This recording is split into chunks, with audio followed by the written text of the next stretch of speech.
So what are third-party risk reviews? What is operational resilience?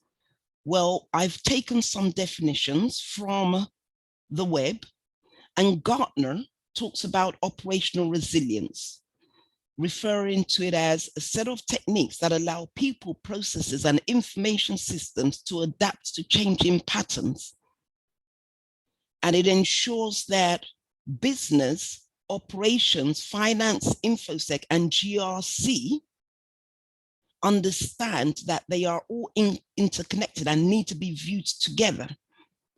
As an organization, we need to ensure that unless our finance, InfoSec, and governance, risk, and compliance processes and teams and systems are connected and work jointly, we cannot describe ourselves as a resilient organization. The Financial Conduct Authority, which is a regulator in the UK, has defined operational resilience as the ability of firms, financial market infrastructures, and the financial sector as a whole to prevent, adapt, and respond to, and recover and learn from an operational disruption. Why is it important that we become operationally resilient as an organization? Well, we've all seen the different shocks that have occurred globally over the years, in particular, the global economic crisis, financial economic crisis that emerged around 2002.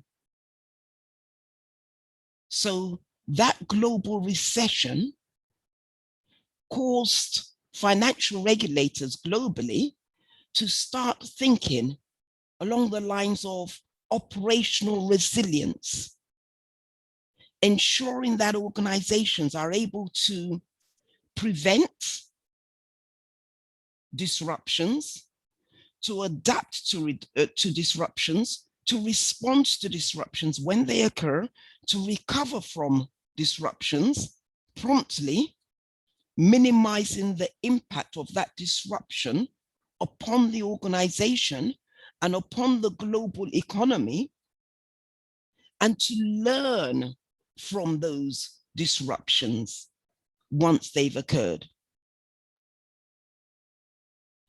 Why do we need operational resilience? Because firms need to ensure that all their stakeholders, including their customers, their clients, their patients, if, for example, we're talking about a healthcare organization, and their employees are protected from the impact of any internal or external shock or disruption to their critical business operations. So firms need to ensure that if there is, for example, a cyber attack, that their stakeholders, all their stakeholders, including their customers, their clients, patients, employees, are protected from the impact of these events, of this cyber attack, for example. And we need to remember that operational disruptions are not limited to IT or cyber events, and they're not limited to the financial services sector. We're all living in an era of COVID. So everyone here may have been impacted by COVID, either through having fallen sick or having lost a relation, colleague, friend. So operational disruptions are not limited to IT or cyber events. We're living through a pandemic currently.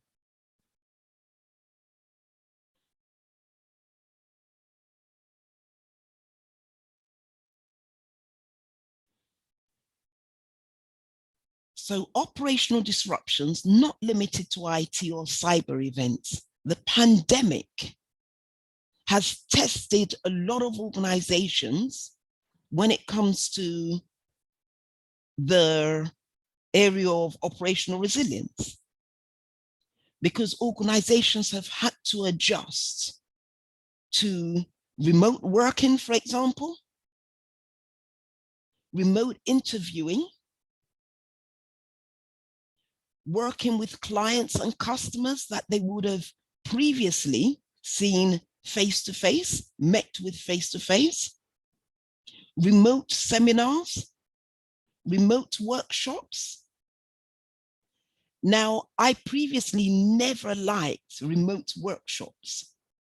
I used to deliver workshops in Prince 2 and project management and risk management many years ago to my community. But I used to love going out to meet with delegates, to provide the workshops so that I could view their body language, engage with them. But I've had to adjust with the ladder back down to online workshops.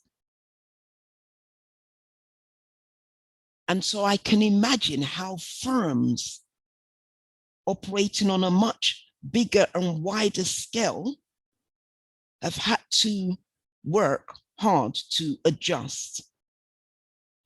And that work in firms, becoming operationally resilient in firms, doesn't just start from the time a pandemic hits or the time a cyber attack happens.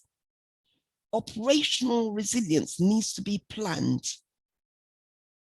It needs to be planned towards.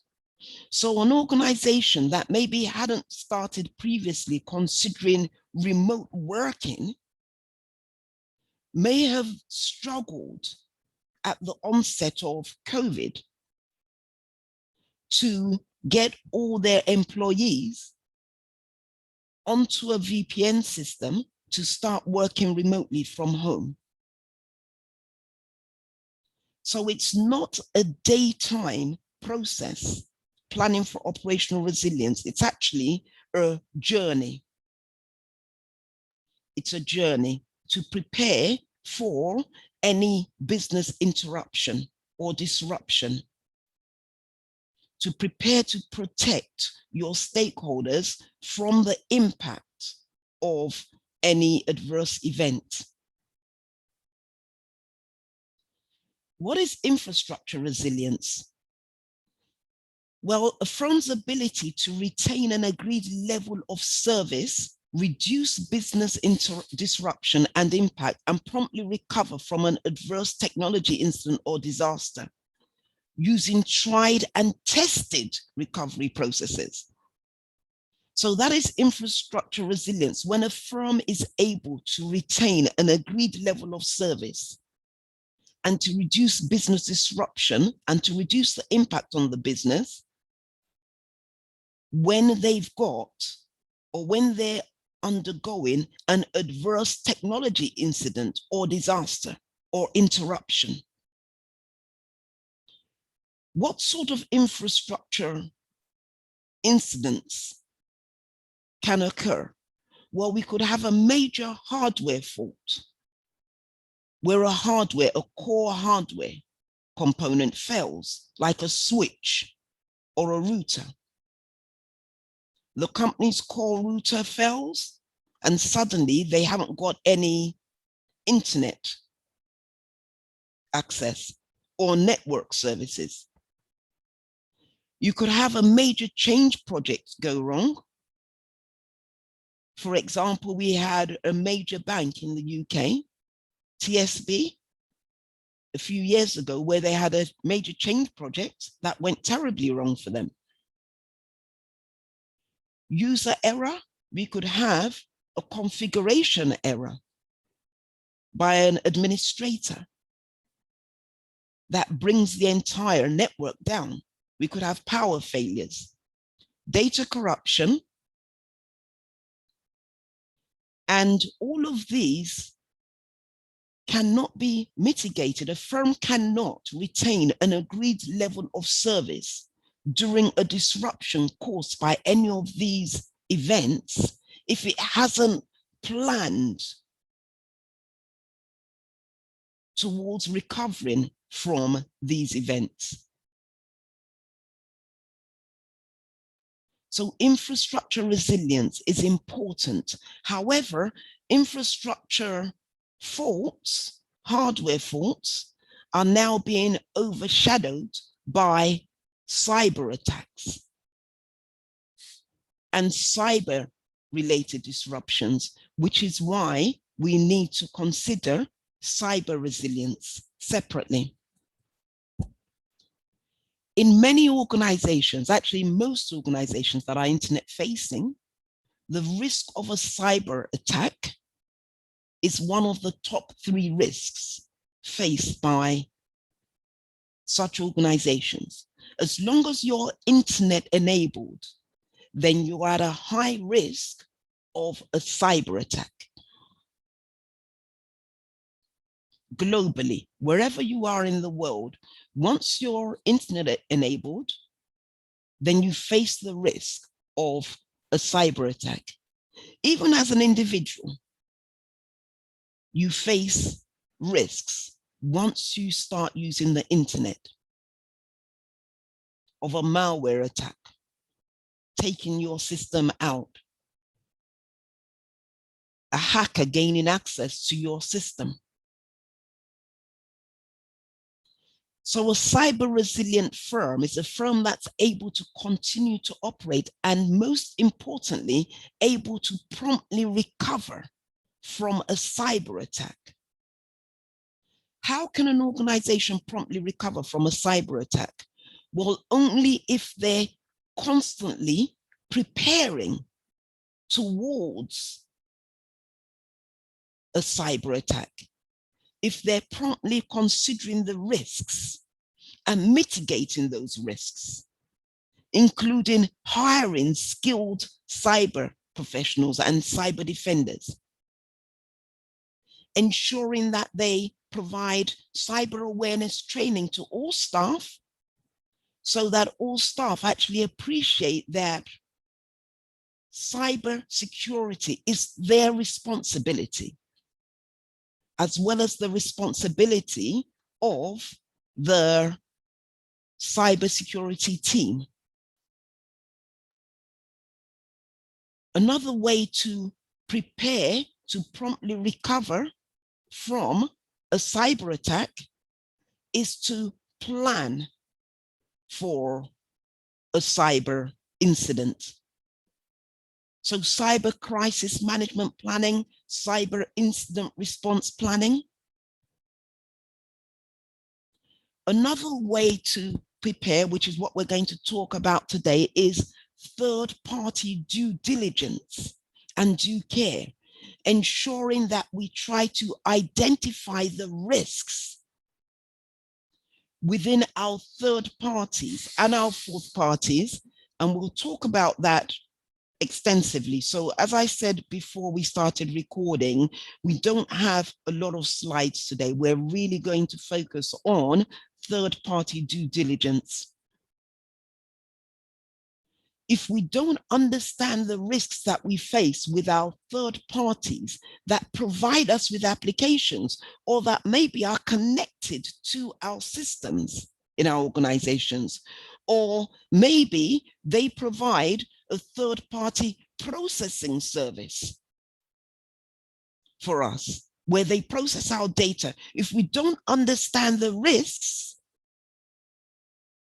then we won't be prepared in the event of a cyber attack against ourselves, against our organization, or against their organization. That could impact upon us, upon our organizations. So another way to prepare towards a cyber attack and to prepare to promptly recover is to conduct incident response planning and recovery testing. Testing our ability to recover, testing our ability to recover from different attacks that may occur within our businesses. Could be a distributed denial of service attack. And I've prepared a video, conducted a workshop on cybersecurity on the Ladder Back Down's YouTube website. So you may want to actually go and view that if you don't understand what a distributed denial of service attack is. And we could actually be preparing towards a ransomware attack and testing our recovery. We could be preparing towards a virus attack where a virus hits our entire network. Another thing that a lot of organizations don't actually prepare towards when they consider incidents or cyber resilience is a key man shortage or key man outage, or indeed a pandemic affecting the staff, employees available to you in the event of a disaster. So when planning for incidents, we don't often test what would happen if our key cybersecurity team were incapacitated. Let's say you've got an incident response team of 10 engineers and analysts and an incident response manager, and then there's a ransomware attack against the business, and it's during the time of a pandemic. 5 of your incident response team members are unavailable because they're off sick or they're caring for others, and you've only got 5. We don't often test out that scenario. But a cyber resilient firm is a firm that's able to prepare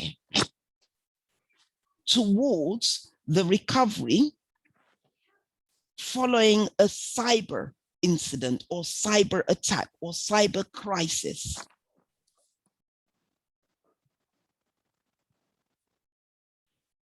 Or a cyber crisis. So it's very important that we understand what cyber resilience means, making sure that we're in a constant state of preparedness where we're considering all the different attacks that could occur, all the different risks that could occur.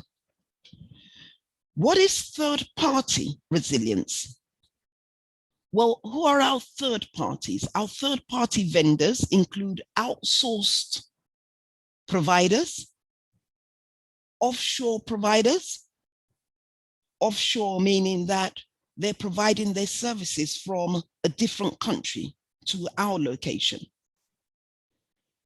Application development consultancies, that is a consultancy firm that we've asked to develop applications for us.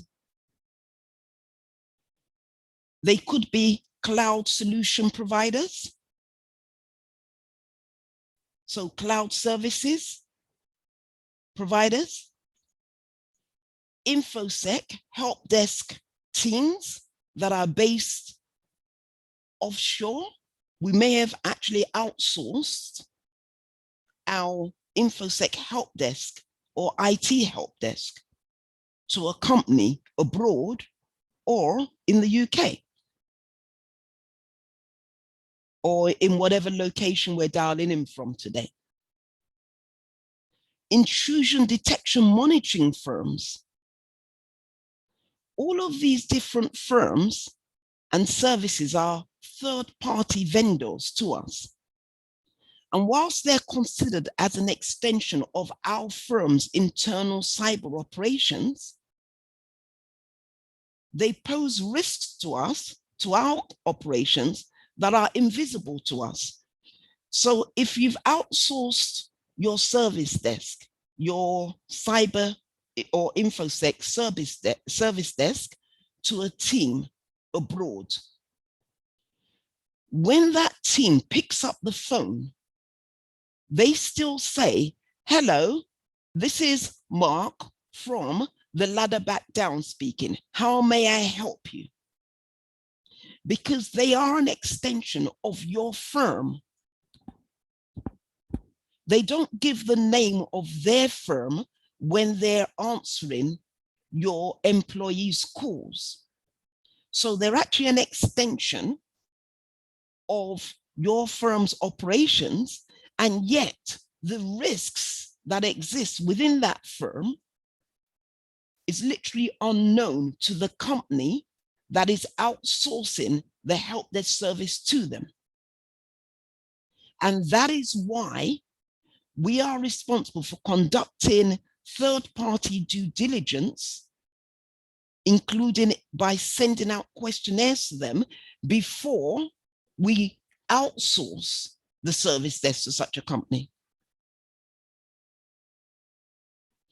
If the ladder back down is outsourcing a help desk service to a third party, the ladder back down still retains accountability for the contracts and the conduct of the help desk personnel.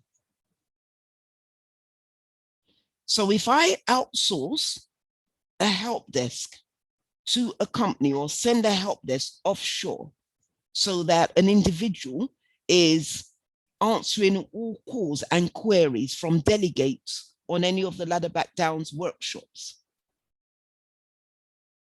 if that help desk provides a delegate that rings up with the wrong information, the ladder back down still remains accountable for that information. Or worse still, if the help desk were to take all the ladder back downs delegates' details, let's say they take down their name, their phone number, their emails, and then that outsourced company experiences a data breach, a cyber attack, where all the ladder back downs delegates details are stolen, the ladder back down still retains accountability for that incident. And that is why there is a legal obligation on the ladder back down to conduct due diligence, thorough due diligence, by sending out third-party assessment questionnaires pre-contract before signing a contract with that third party, and then to continue to review and monitor the service provided by that third party. Because I have an obligation to delegates that attend the ladder back down workshops, I have a legal obligation to ensure the protection of your personal data. If that third party help desk were to experience a breach and your data is stolen or your data is leaked, I cannot then say to you that that breach had nothing to do with me. You need to go and talk to the help desk, because you have been told to enroll for this workshop by me, by the ladder back down, not by the third party company. And that is why a firm retains accountability for all its third party contracts. And we're therefore legally obliged to conduct that due diligence before we sign a contract with another company to process our data. Fourth party resilience. Now, a lot of companies, a lot of regulators rather, have started to take a closer look at companies' fourth parties. And fourth party vendors include vendors who may have been subcontracted by our third parties. So I've put on an example here. If we outsource our recruitment process, let's say the ladder back down were to start recruiting individuals, recruiting employees. The ladder back down, being a social enterprise and a charity, can't afford to go and hire a massive recruitment consultancy. So we may choose to go and approach a one-man or one-person owned recruitment firm. And so we'll call that firm Alpha Recruitment. In our contract, Alpha Recruitment would be required to send out letters inviting potential employees or volunteers to interviews. That means that they would be processing the candidates, any applicants' personal data, their names, their email addresses, their contact details, phone number. They would be required to set up interviews with me as well. And once the employee or volunteer is offered a role, then they would be required to send out a contract to the employee or volunteer. Because Alpha Recruitment is a one-person owned firm, the firm would not store all the recruitment data that they process on their computer in their home. If they did, that would be something that would be picked up in the third-party due diligence questionnaire.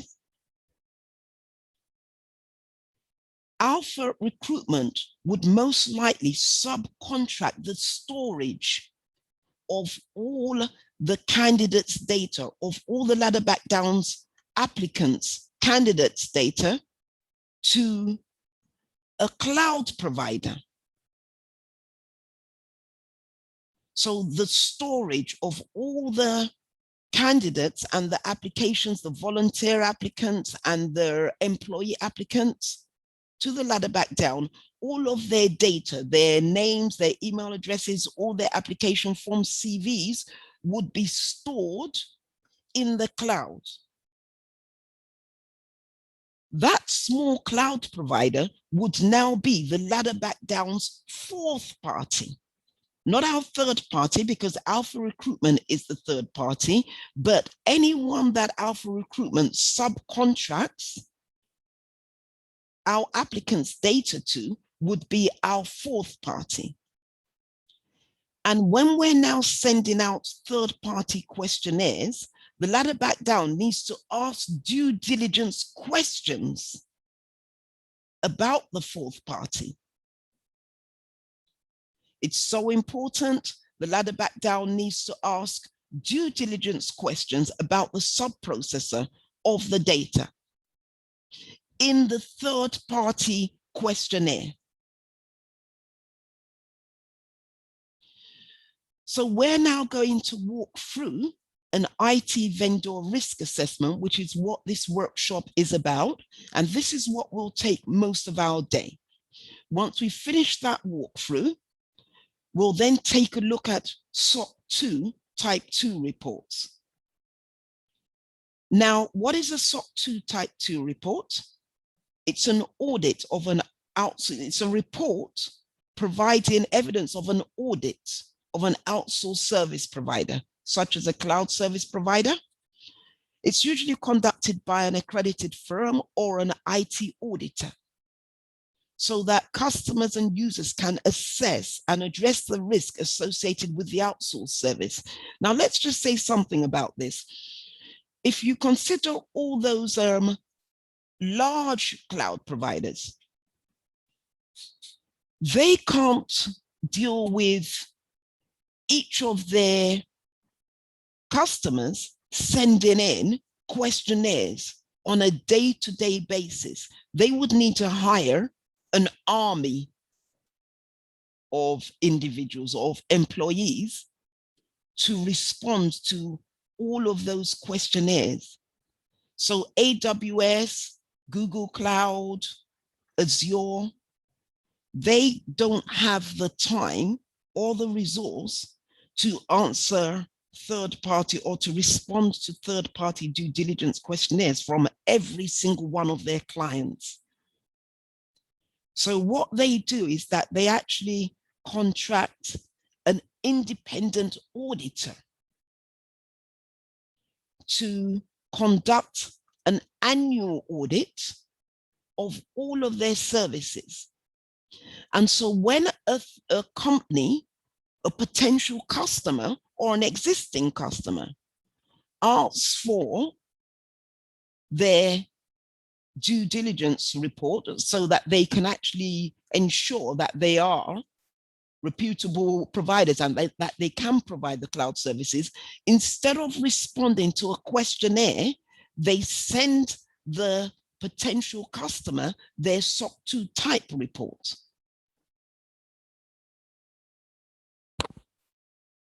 So instead of asking individual questions or responding to a questionnaire, they simply provide the SOC 2 Type 2 report. They can now back that up with different accreditation certificates such as Cyber Essentials and ISO 27001.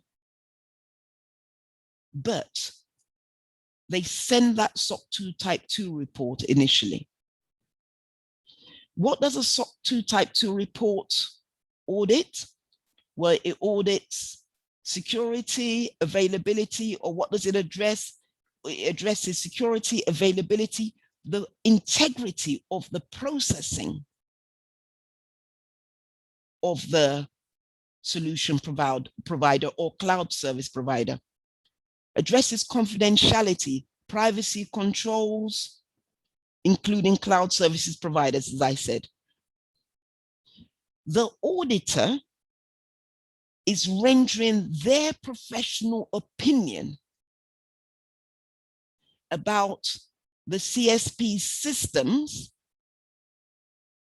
and it also assesses the objectivity of the cloud service provider's description of its controls. So let's say a cloud service provider is saying that my systems administration processes are XYZ. That this is what I do. I conduct background checks on all my employees. All my employees are qualified with XYZ to a baseline level of MCSEs or Azure cloud professionals or whatever the certifications they hold. Then an auditor will assess that to see whether all of those controls are actually in place and that they are as described. But we'll take a look at the SOC 2 reports once we've concluded on a sample questionnaire. And what I think we'll do is that we'll take a 5 minutes break now, whilst we just ask for any questions. So any questions whilst we take a 5 minute break, please. Okay, so thank you, everyone. So this vendor scoring spreadsheet is an example of a third-party outsourcing InfoSec questionnaire to be sent to vendors, that process our information or that may be connected to our company. Could be that they're just processing our potential candidates, potential employee candidates information. Could be that they're processing or developing an application for us. Could be they're processing our external website. So they're simply processing public information. So here's an example questionnaire.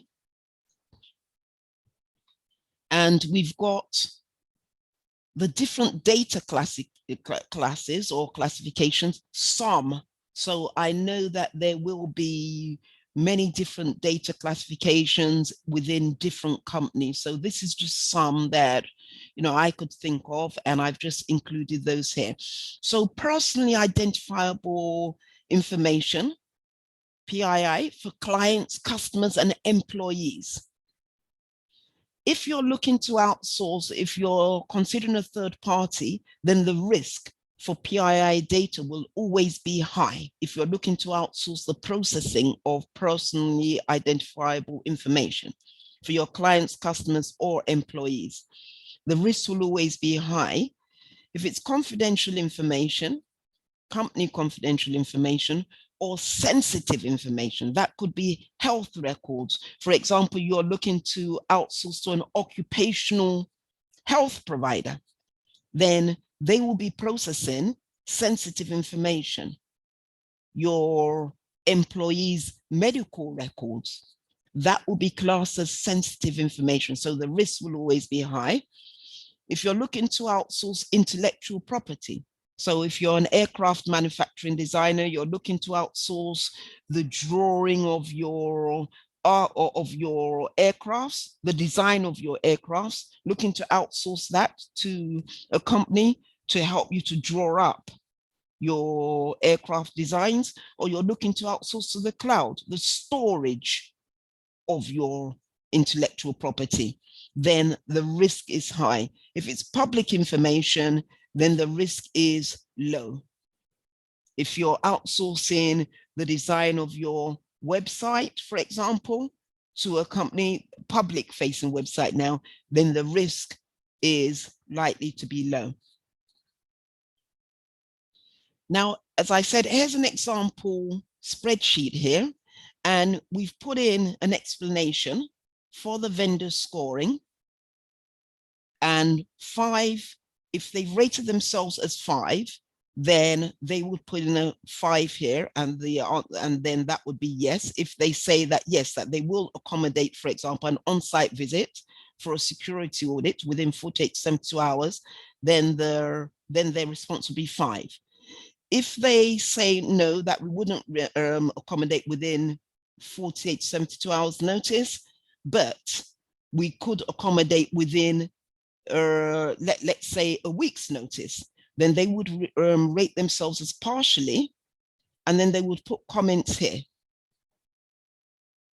Now, then they, and if they don't accommodate any on-site visit, then they would put 0, no, they don't. And that would be rated out, and then they would just simply say not accommodated. And when might an organization say that no, that we don't accommodate on-site visits? Again, that could be because they're a large organization like Microsoft. They wouldn't even bother to fill in this spreadsheet. They would send you their SOC 2 report. But you could have similarly large organizations that may fill in the SOC 2 type 2 report, that may not fill in the SOC 2 type 2 report if they don't have an annual audit, in which case they will fill in this audit report and they will simply say no, no, that we don't accommodate that. And they would just put 0 there, and then they would say comments no. Now I'm just going to briefly show us something here. So here's a chart that I've developed, and then this will now be populated as we fill in the questionnaire here. This will be populated, and then this will give us an overview of the company's scoring, eventually the company's overall cybersecurity scoring. Now let's just take a look at things here. Okay, so if the company will accommodate, this is a third party now that we've sent a questionnaire to. They've sent it to their due diligence team to respond to, and I've sometimes had to respond to third-party questionnaires as well, due diligence questionnaires from different countries, actually, who may be seeking to get a service delivered by the organization that I used to work for. So let's just take a look at this. So will the company accommodate an on-site visit for a security audit within 48 to 72 hours notice? I'll just say partially, because we will only say within a week's notice.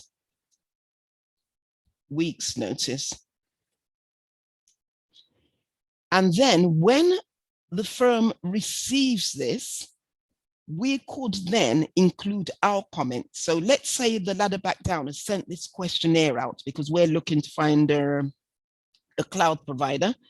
I could then, so I've received this completed questionnaire. I could then write comments here to help the project sponsor or the business department or the business unit or SMT to determine whether this company should be awarded the contract. Now, another question, will this third party store all, or does it store all third-party confidential data within GDPR compliant countries, including backup data? Now, for those of us who are based in the EU or EEA or in the UK, that is a question that is really relevant in terms of data protection regulations. Where will this third party store all of our data, including our backups? And that question about the backups is so important when we consider that most cloud providers tend to have backup sites all over the world, globally, which may place a company in breach of the GDPR regulations.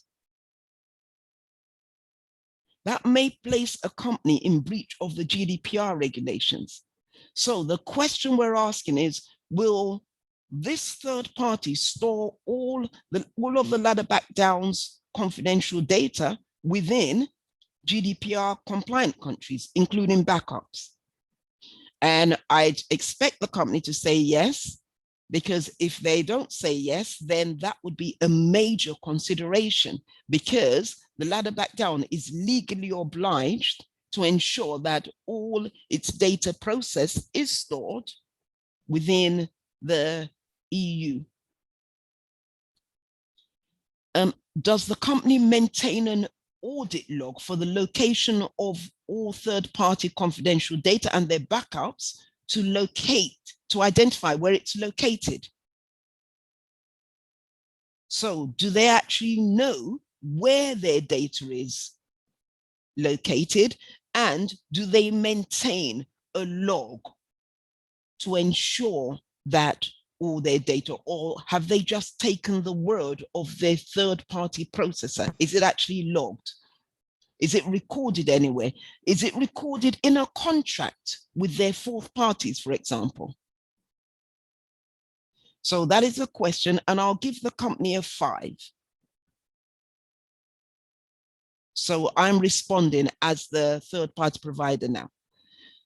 And does the company agree that it will not access the ladder back down's confidential data from outside of the GDPR jurisdiction?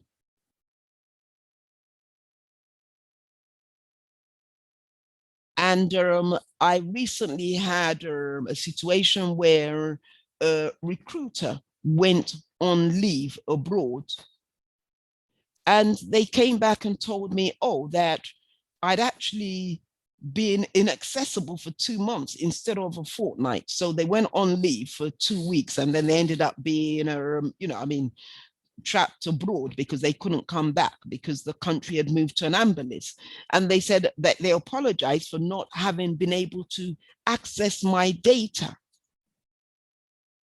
to provide me with certain information about a role. Now, that shows me that he was unable to access my data from outside of the GDPR jurisdiction because his company had in place controls to ensure that he was unable to access work information from abroad. So I'll put a 5 there as well, which is a yes. So now here, if we take a look at this chart, that started to populate there. So privacy total is 17 out of 20 because they're each, the maximum that they could score there is 20. Now, when you go into a firm, I can assure you that most firms will already have their questionnaire in place. most firms will already have their questionnaire in place. So so don't worry about the, about the potential, the possibility or the potential for you to actually go in and create this form using Excel and stuff like that. I'm not really a strong Excel user, so I was desperately trying to, create the chart and all of that. So don't worry about the creation of the form. The most important thing that you get from this session today really is the understanding behind the questions that we're asking here. So next question that we would ask is regarding governance, really, and the policy, standards and procedures that exist within the third party company. Has the company got a formal written InfoSec policy?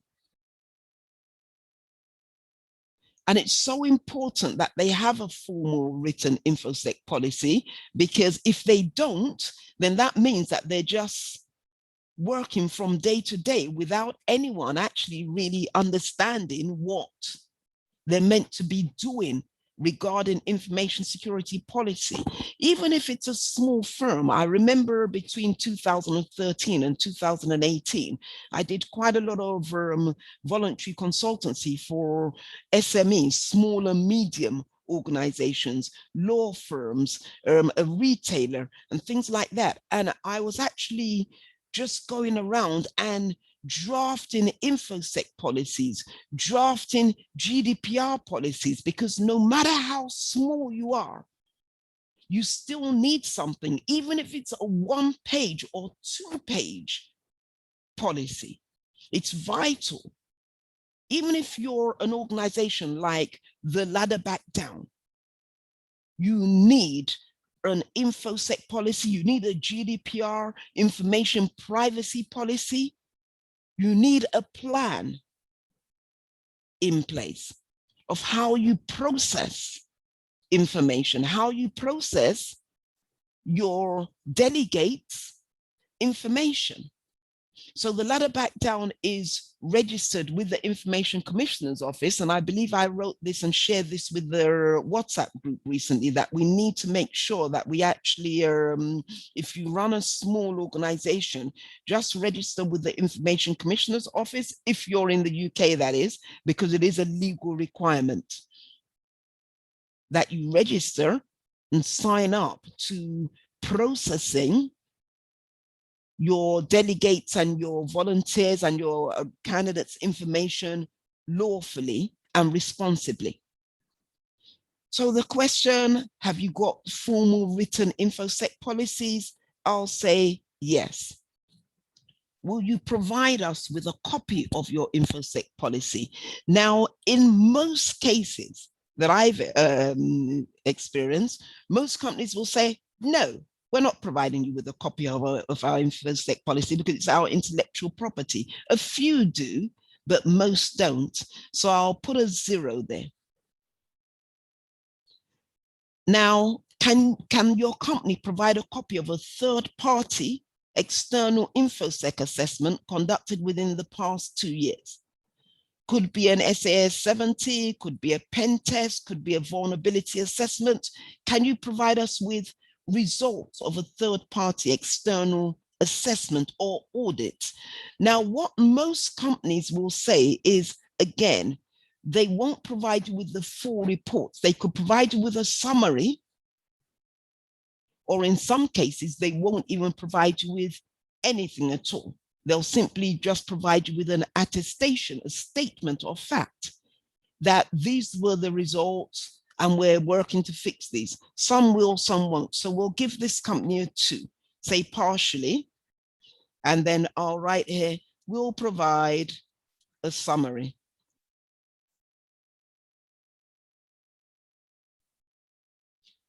Does the company maintain an incident response plan? Has the company got a plan to deal with a major incident? That is a question that we always have to ask. Why do we need to know whether our third parties have an incident response plan? Well, because they're processing our data, surely. So in the event of an incident, are they sure that they can actually rapidly respond and recover so that our services are not impacted upon? And it's not just a question of do they actually maintain an incident response plan. In other questionnaires, they've got the question, do you test? Have you tested your incident response procedures at least once in the past year? So there are further sub-questions from that, but I'll say 5 to this.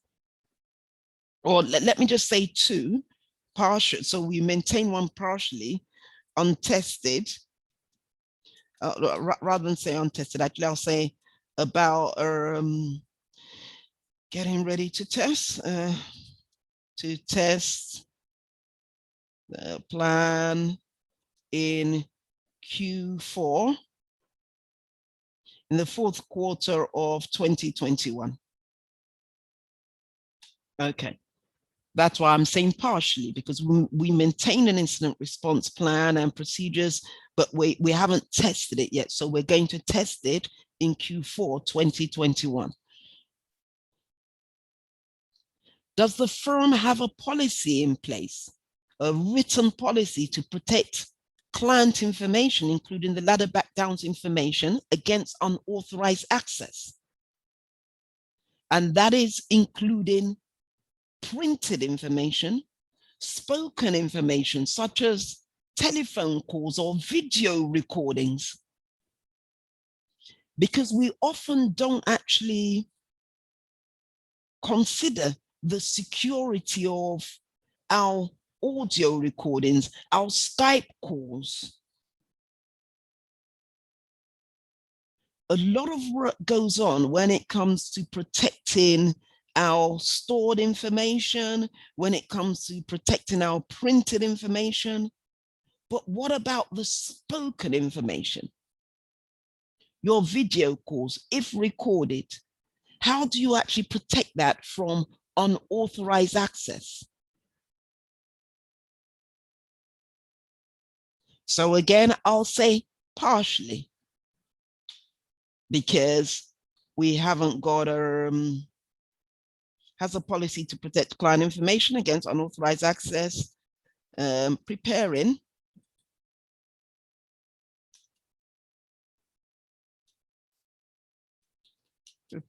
a policy on protecting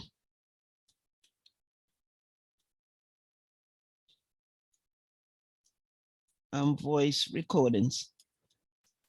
So that those recordings, for example, could be stored on encrypted drives or password protected drives, so that employees don't have access to that information, to those calls or those recordings, unless they have a need to have access to that information.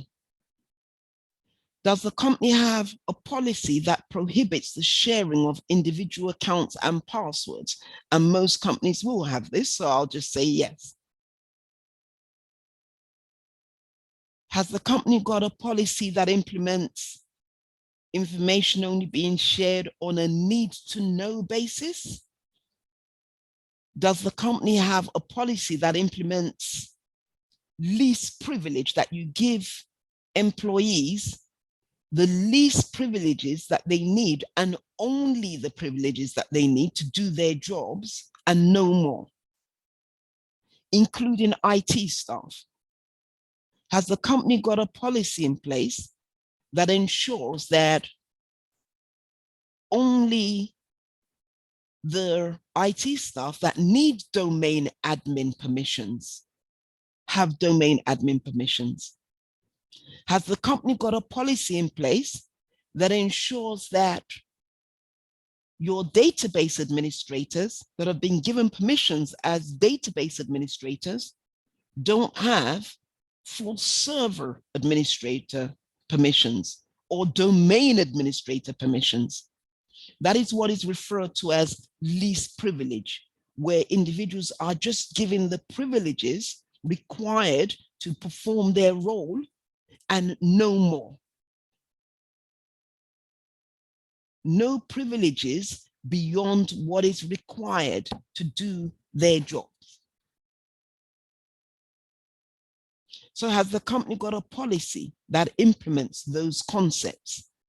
And we'll say 2, let's just say a 2, because and we can say working on the checks and balances process. So we're still working on a checks and balances process where we're looking on how we can audit user privileges. How we can audit. Does the company require IT and InfoSec employees to be educated and certified? And this actually, although we won't take that question again until a break, but this is where organizations that simply go and hire secondary school leavers, as Caroline mentioned earlier, may actually find themselves responding as no. Whereas in some industries, the regulators actually expect you to hire certified and educated professionals, certified in many cases, to certain roles, where they will say, have you got any CSERs on board as your auditors in your internal function? That is the certified or certificate in information security audit, or the CISSP certification, Certified Information System Security Professional. So does your company require IT and InfoSec employees to be educated and certified to a baseline level? And I'd say 5, and I'd say as a minimum. So you can write comments in as you want to. CISSP / C-risk / C-risk.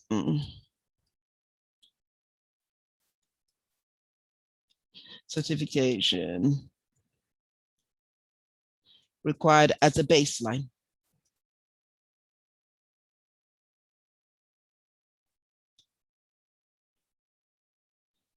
And let's do, so for just for this CISSP C-risk certification required as a baseline.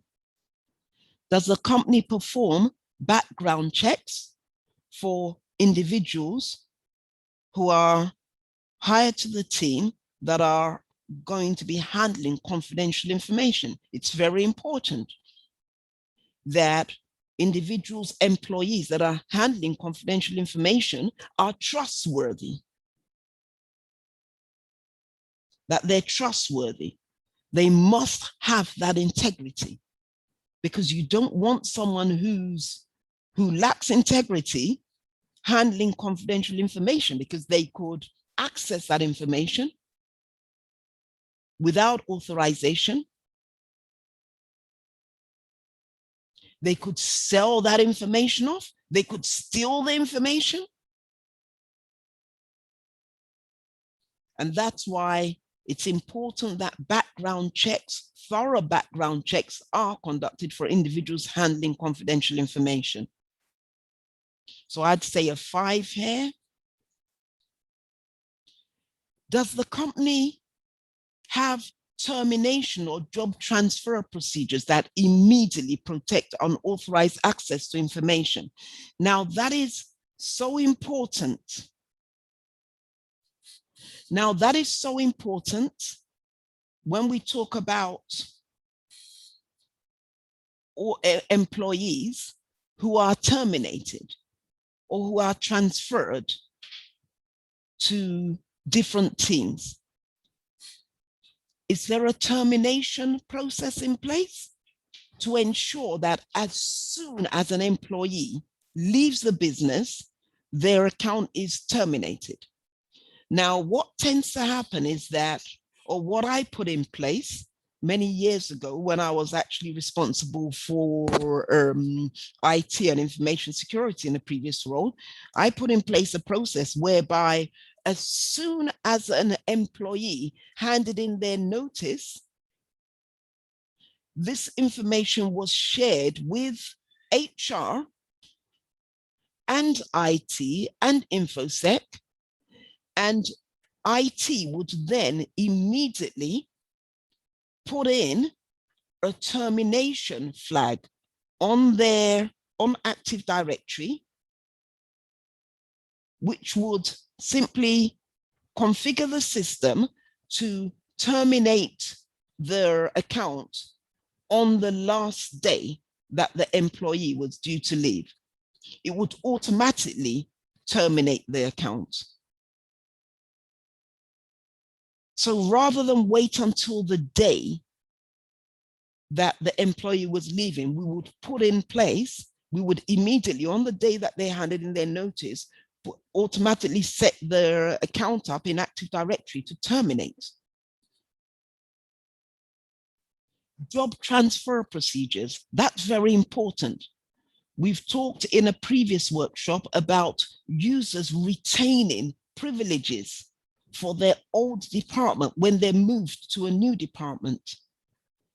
So it's important that firms set up a procedure whereby as soon as a user leaves a department, moves to another department, that their account is disabled, all their permissions for their old job are stripped out, are removed, and then they're given new permissions for their new job.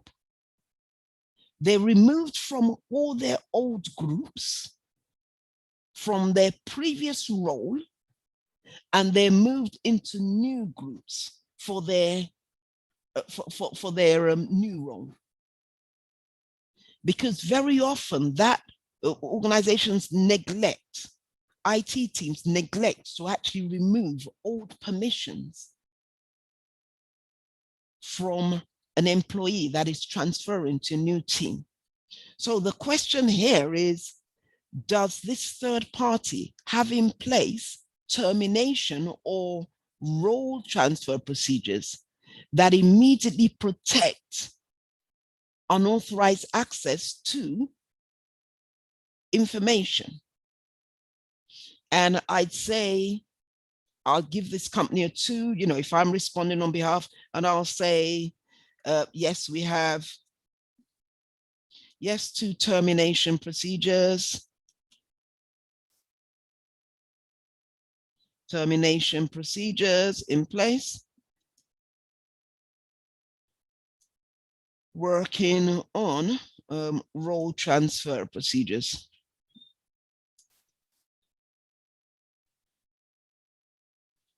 Okay. And if I were now receiving this, I could say, could you kindly provide a timeline for the completion of job transfer procedures?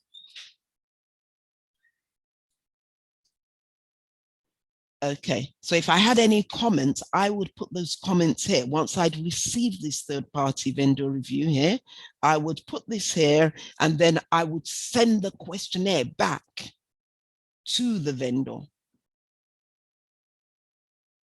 And so I could ask the question here again. Could you kindly provide a timeline for the completion of your checks and balance process? provides customer support with escalation procedures. So what happens if we need to escalate an issue to you? What happens if we've got an issue? Do you provide customer support? Do you provide a telephone helpline? And I'll say 5 here, and then I'll explain. Yes, telephone, yes, 24/7 helpline provided.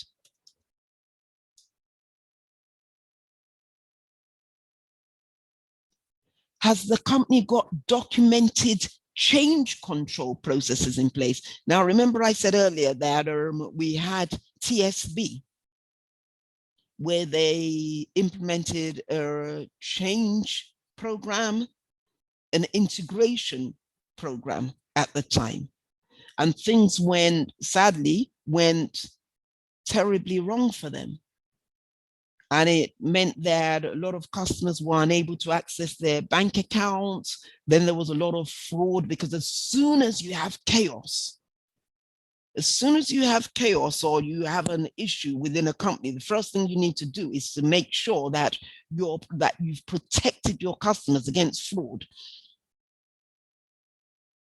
As soon as there's an incident, the first thing you need to look out for is fraud, because cyber criminals are opportunists.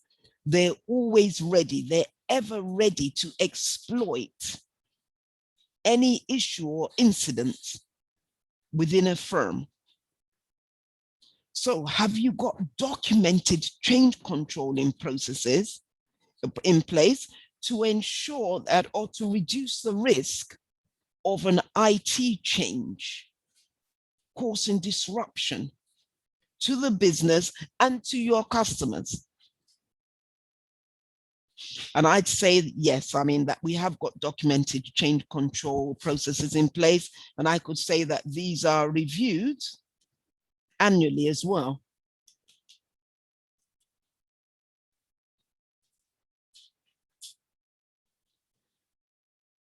Does the company require contractors?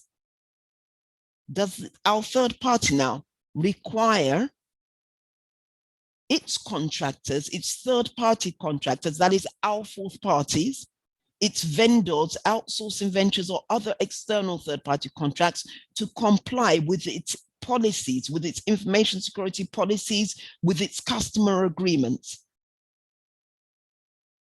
So that's another question. And I would say a 5 here.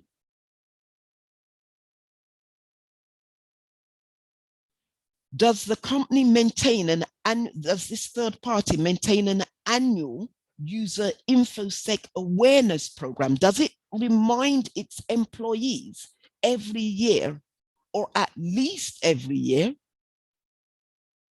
of their obligations to comply with the information security policy? Does it remind its employees? Does this third party remind its employees every year on information and cyber risks?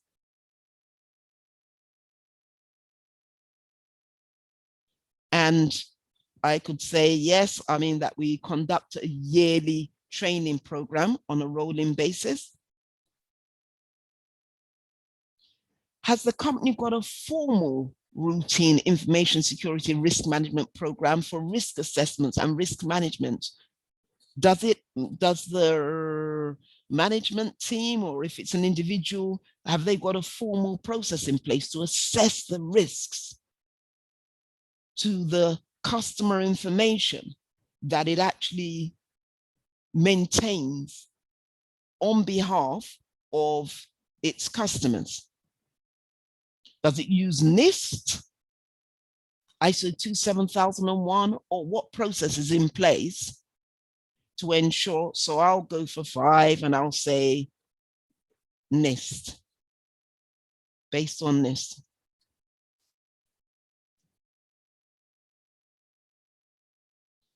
And as we take a look at this, we can see that this chart is filling up nicely here. What I'll now do is I will pause the recording and I'll take a few questions.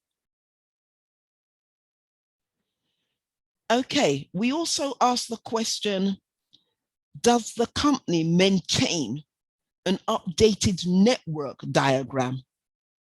And this is so important. Why? Because if you don't have a network diagram, how do you know what is on your network? How do you know your endpoints?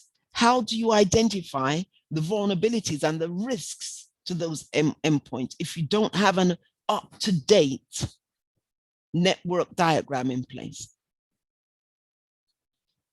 Most companies will say yes. And again, they won't want to send their network diagram to you because that is a potential risk to them as an organization. They don't know who will view the network diagram in your company. They don't know what controls you have in place to protect the information that they send to you.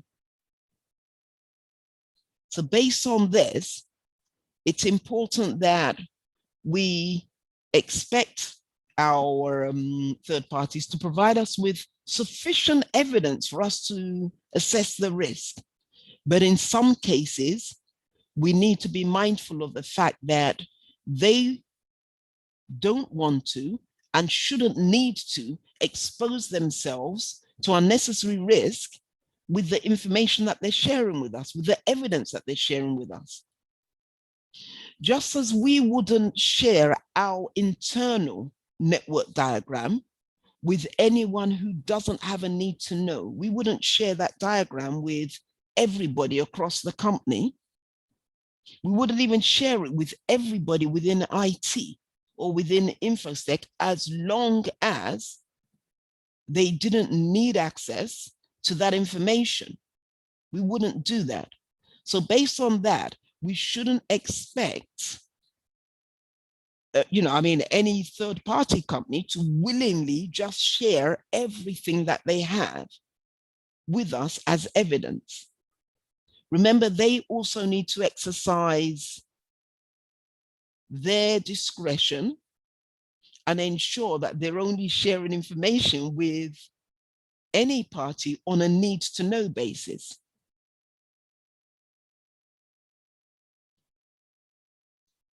In some cases, the third party may actually say, you know what, we're going to share this information through WebEx with you, where you simply see it. So we'll share it with you via WebEx, but we're not going to actually send you a copy via WebEx. So I'll include that here.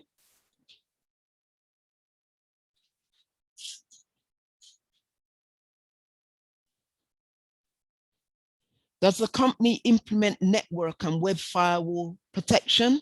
And we'll say yes, because most companies do. Does the company implement host space firewall protection? So that is on the desktop. Do they implement host space firewall protection? And we'll say yes. Do they maintain their routers and access control lists? Do they maintain access control lists for all of their routers to ensure that only authorized access is permitted on their routers? And I'd say yes here, that they do, that we do as a third party. Does the third party provide network redundancy using clusters, infrastructure as a service, and other solutions? So network redundancy is making sure that you have failover systems in place to reduce downtime. Redundancy is backups. So do they provide network backups using clusters or in the cloud and other solutions? Now, the good thing with the cloud is that our clusters, our clusters, the cloud has made for solid redundancy for most companies. Because if your infrastructure is in the cloud or your backups are being made to the cloud, then you're able to rapidly recover from an incident, unless the cloud provider goes down or your broadband links or network links go down. If you haven't provided for redundancy with your broadband links, then that could be an issue. If the cloud provider remains up, but your broadband links go down. So we always need to consider broadband redundancy as well as network redundancy and data redundancy. So I'll say 5. Has the company got intrusion detection systems implemented? And I'd say 5, and I could simply say that yes, that we've got it in cloud-based. Actually, no, I won't say cloud-based. I'll say with our cloud provider. So let's just make sure that I'm in external.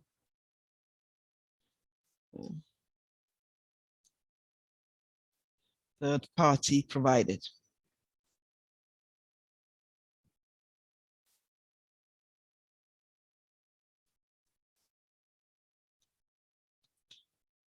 Okay, let's just change this. Sorry, third party.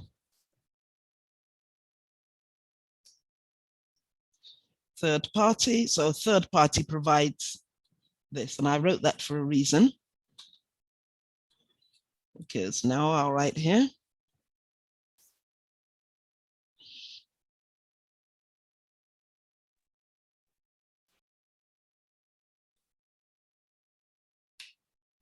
Okay.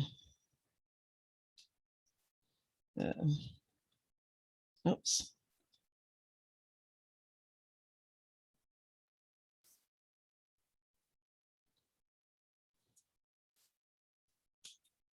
Could you provide us with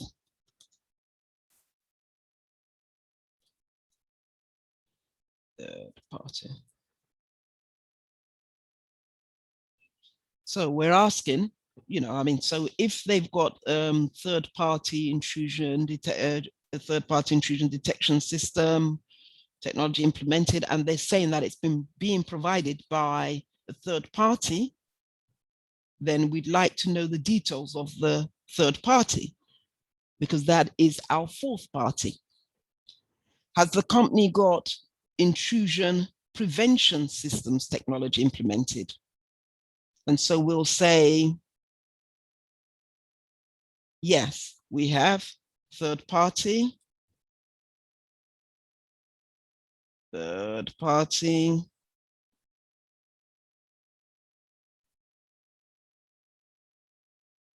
Okay. Does the company use DMZ architecture for internet systems? So if we came on one of the previous sessions that we've held, you may remember that we talked about DMZ architecture, where any systems that need to be accessed by your employees, for example, that is placed within a DMZ. And any systems where the information needs to be kept private from external access from your employees, that needs to be kept behind the DMZ. So sorry, let me explain that properly again. So if you've got your email system, for example, and that is accessed by home users using Outlook Web Access, for example, that needs to be placed in the DMZ. If you've got your intranet that you want your employees to be able to access this from home, again, that could be placed in the DMZ. However, if you've got your servers where you've got confidential information that you don't want your employees to access from home, then that needs to be placed behind the DMZ. So this question is asking, does the company use DMZ architecture for internet systems? And the company may respond yes, for Outlook, for Exchange, email servers only, they could say.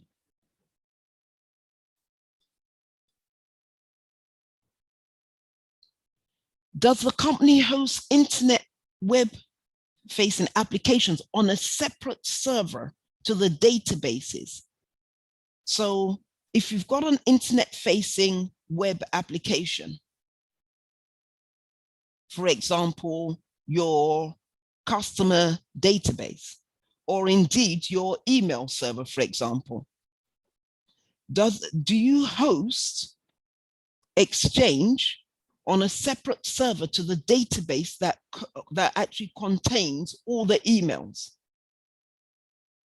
All your internet-facing web applications, are they hosted on a separate server to the databases that contain the information that you're serving to your web guests?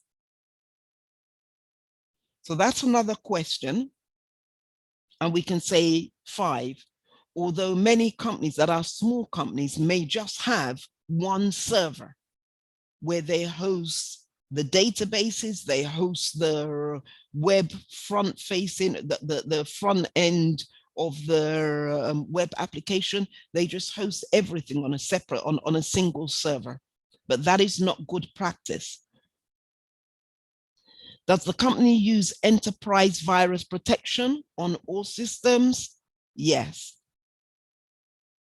Does the company follow a program of enterprise patch management? And many organizations tend to struggle with patch management, which is why we hear of breaches, constant cyber attacks against companies.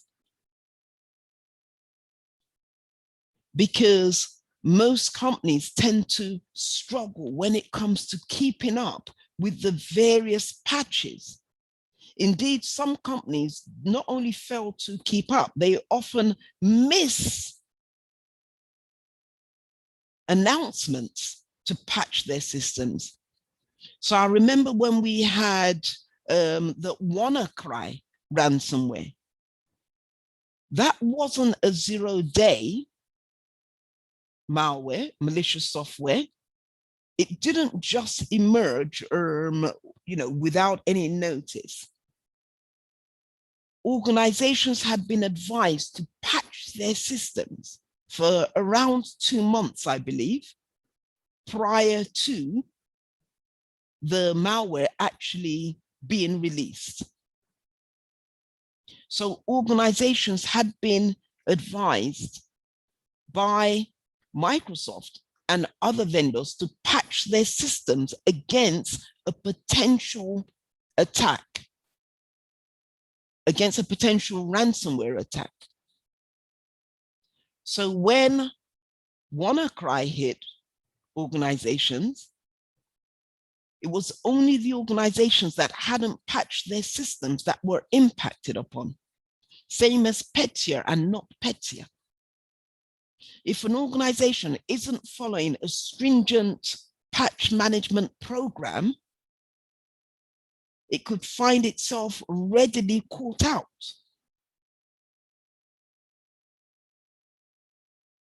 Whereas many companies they simply fail to follow their program of patch management. They have documented patch program policies in place.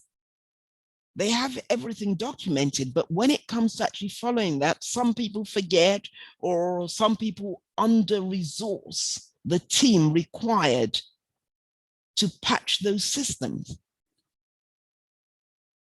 Whereas we can't win this battle against cybercrime until we actually get into a practice of trying to employ everything at our disposal to fight these cyber criminals, including effective patch management.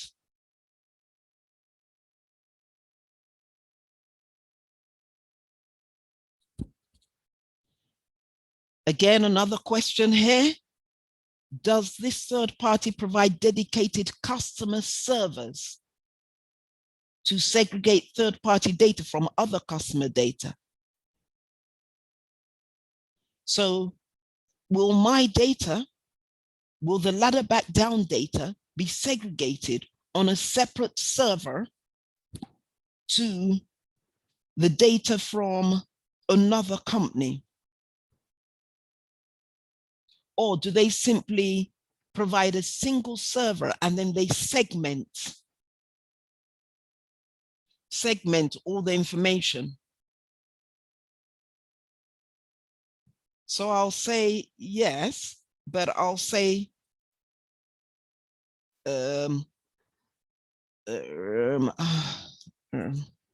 additional costs will be incurred by the customer. Yeah, additional costs are incurred by the customer, by customers a dedicated server. So yes, we provide a dedicated customer server at a cost to customers who request a dedicated server.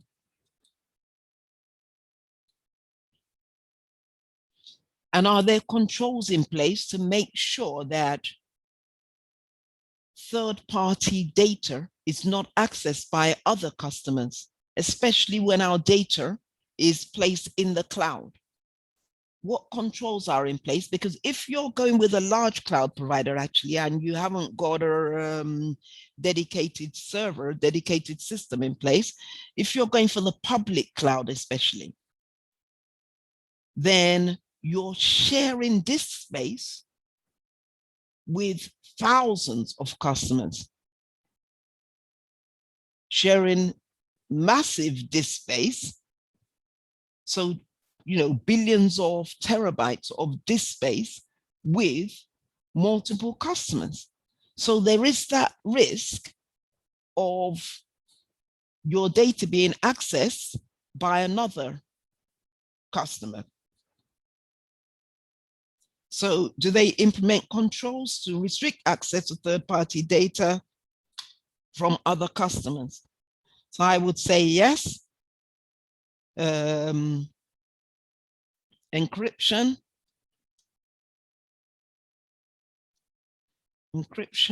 We use application segregation. Those are things that we use to try and reduce the risk of a third party accessing data, another third party or another customer accessing data. Or actually, what I'll do here is that I'll say, 5, and I'll say, could you let us know?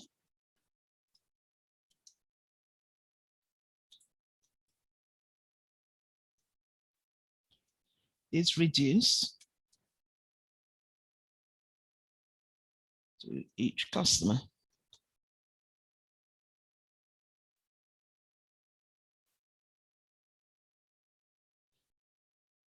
Okay, and then they could then come back with something like application segregation or something like that. Okay. So does the company ensure that remote access to our data is only possible over secure connections? And I could say 5, and I could say using VPN.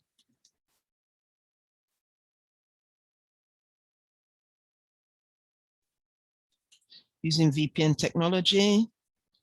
So VPN technology is for those of us who, again, haven't entered our, haven't accessed any of our courses. That is simply a point-to-point link, which is encrypted between a customer and the third party, or within an employee and their employer when working remotely. That's a virtual private network, which is encrypted from one point to the other. So they're saying that we ensure that remote access is only possible over secure connections using VPN technology. Does the company use separate development, test, and production environments and databases? We want to make sure that they're not using the live server or live databases for tests and for developing applications. We definitely don't want them to use the live server and live database to run tests, because there's a risk of corruption, there's a risk of errors, data corruption, there's a risk of errors when testing that could take the live server down or out. And that's why we're asking that question. So let's say 5 here. Does the third party secure development and test environments using at a minimum equivalent security controls as the production environment?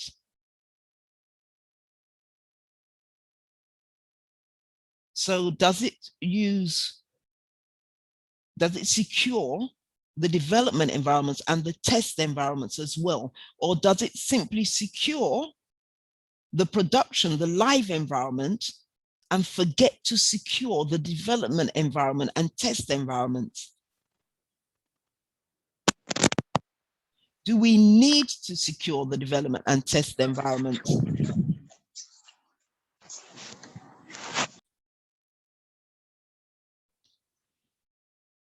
Thank you. So we've agreed that we need to secure our development and test environments, because we don't want rogue codes to be introduced during the development or testing environments,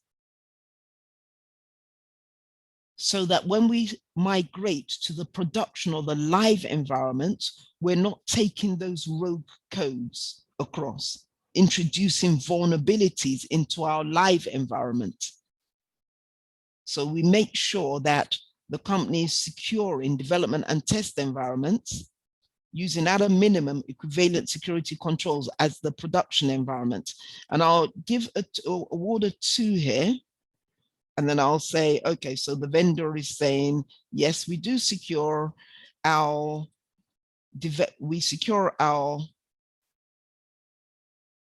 our development environments.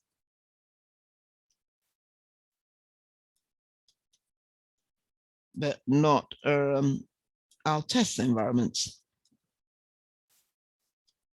which happens a lot. Does the company have managed and secure access points on its wireless network? Does it actually monitor its wireless network?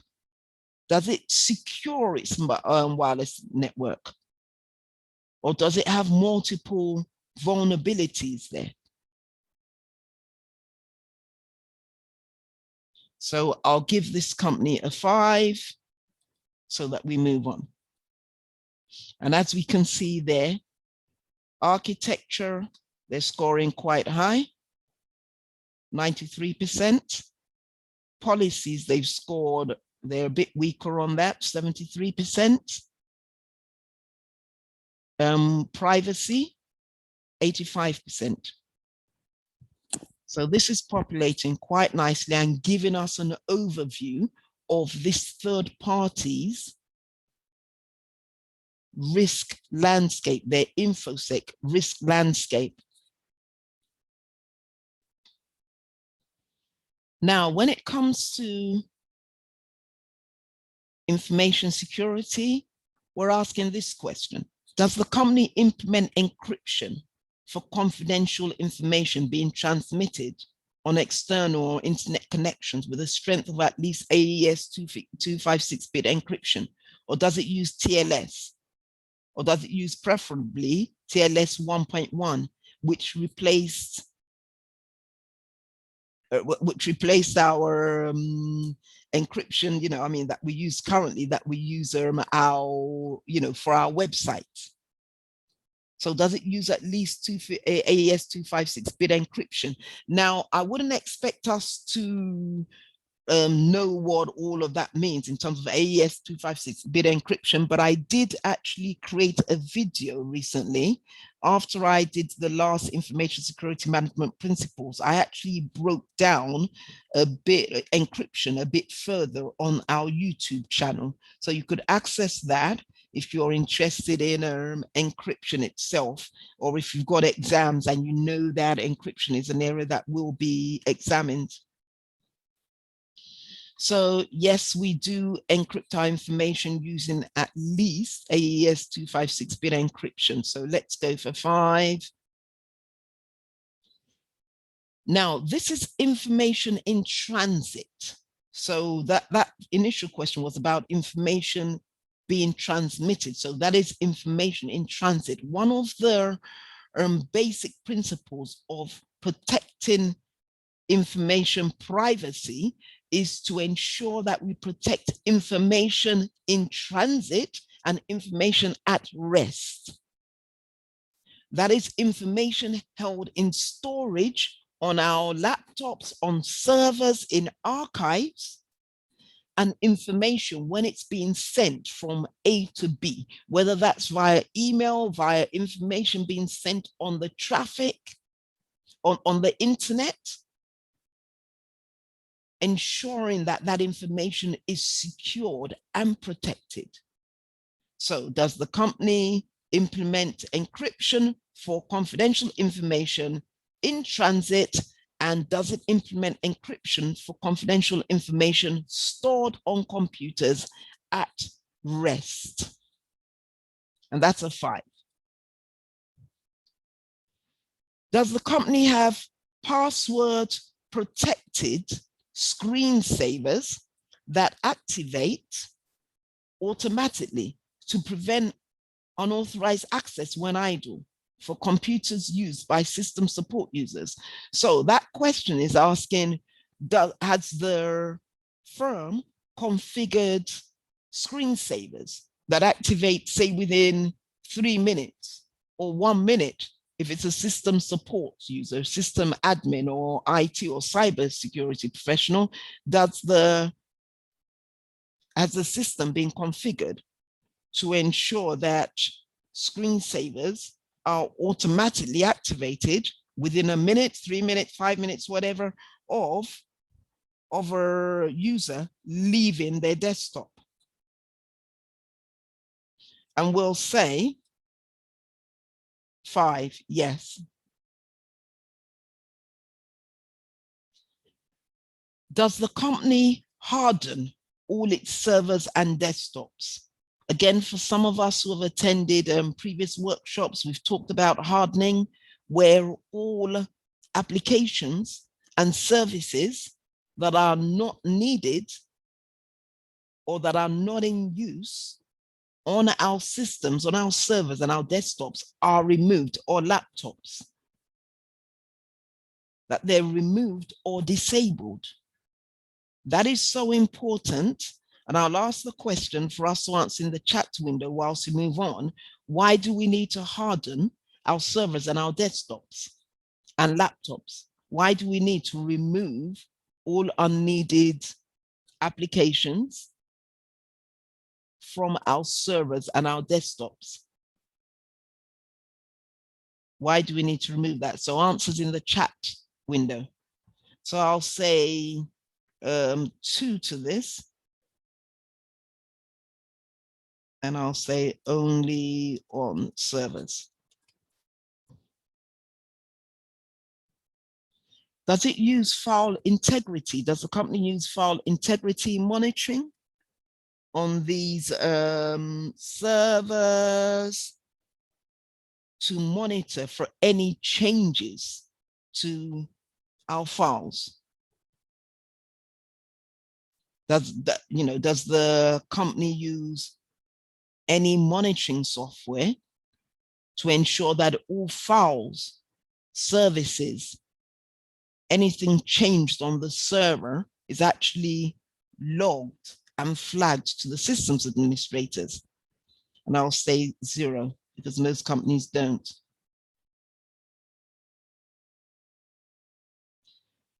Thanks to everyone that's answered the question. Why do we harden? Yes, it's good to harden our servers and desktops and laptops so we don't leave windows open for hackers. We don't provide a backdoor for attack.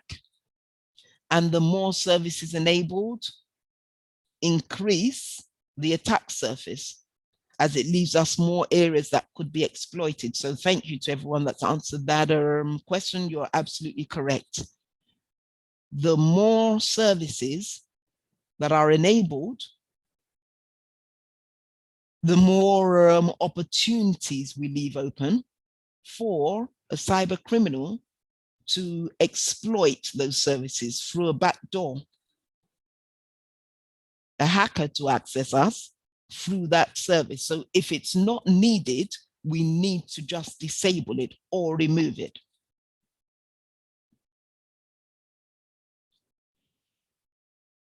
Okay, does the company change or disable all vendor supplied default passwords or publish access codes available on the internet for all installed operating systems, database systems, or network devices? So again, if you've attended previously one of our workshops, you may recall that I mentioned that we often buy or we have these routers sent to us by our broadband providers with a default password or default access code. And we don't then change the default password. So this question is asking, does this third party change or disable default passwords, or do you simply just get on with using the system with the default password for your installed operating systems, your databases? Network devices such as your routers, they may come with a default password. And it's a massive risk to leave those defaults in place rather than disable them or change them to something that only you know. Because just as much as you may be reading that password for the default password now for the first time, cyber criminals already know many default passwords available on the dark web. So I'll say a 5 to this.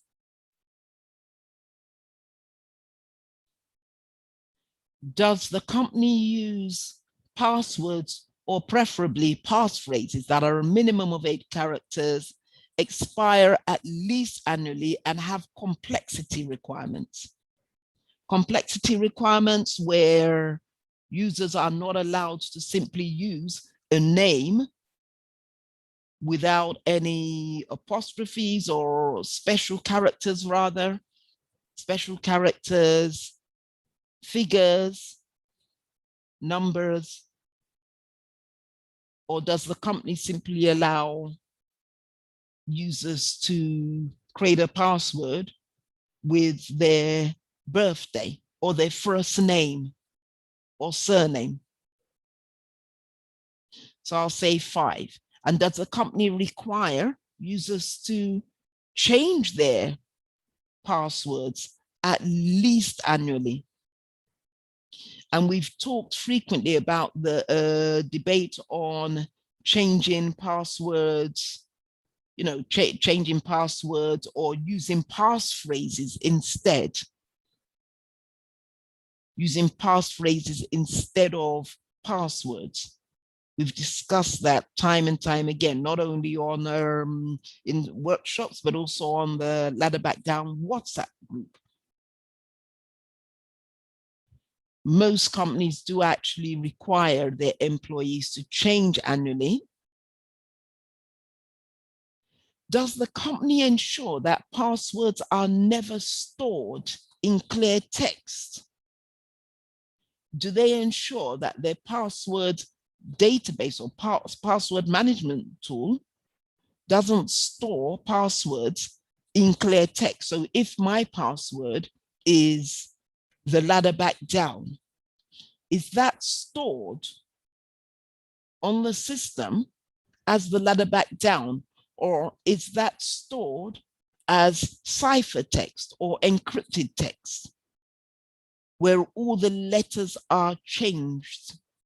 Again, I've said this before, and for any newcomer onto this workshop or who hasn't attended one of our InfoSec workshops previously, what you may or may not have noticed is that when you received an invitation for this course, the Zoom link rather, you may have noticed or may not have noticed that in the Zoom link, it tells us the password, it tells us the passcode, and then in the link, it actually has something that says the access code is XYZ, and then it has PWD, which is password, and then it has an encrypted version of the passcode to access the course at the end of the link. It starts with PWD, and that's simply the passcode encrypted in the link. And that's because Zoom does not store passwords or passcodes in clear text.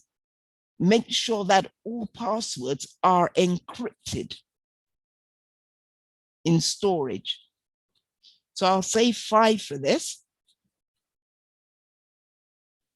Next question is asking, when this company conducts its vulnerability assessments, does it include a systems and software security audit? Does it audit any of its software or all of its software when conducting vulnerability assessments? Or does it just do a general assessment of vulnerabilities? I'll go for a 5. We've talked about least privilege. Does the company manage file and directory permissions following least privilege and need to know practices, where it assigns permissions to files and directories only on a need to know basis? Does the company do that? On a need to know basis. And I'll say a 5 to this as well. Does the company implement redundancy or high availability for critical functions? And I think I've mentioned that previously, but that's a question asked in a different way. Does it make sure that for critical business functions, for critical customer functions as well? So for recruitment, for payroll, for frontline services, if you're an investment bank, do you have redundancy or high availability for your trading teams? For payroll, payroll is a critical function, because if your teams don't get paid, you could run into an issue in the event of of an incident.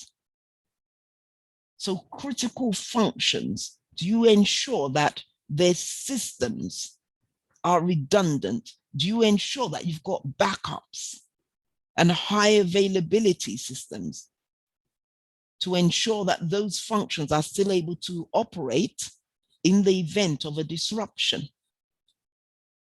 I'd say 5, implements multi-factor authentication for all user access, making sure that with the third party, all of our data is accessed by employees that sign in using multi-factor authentication.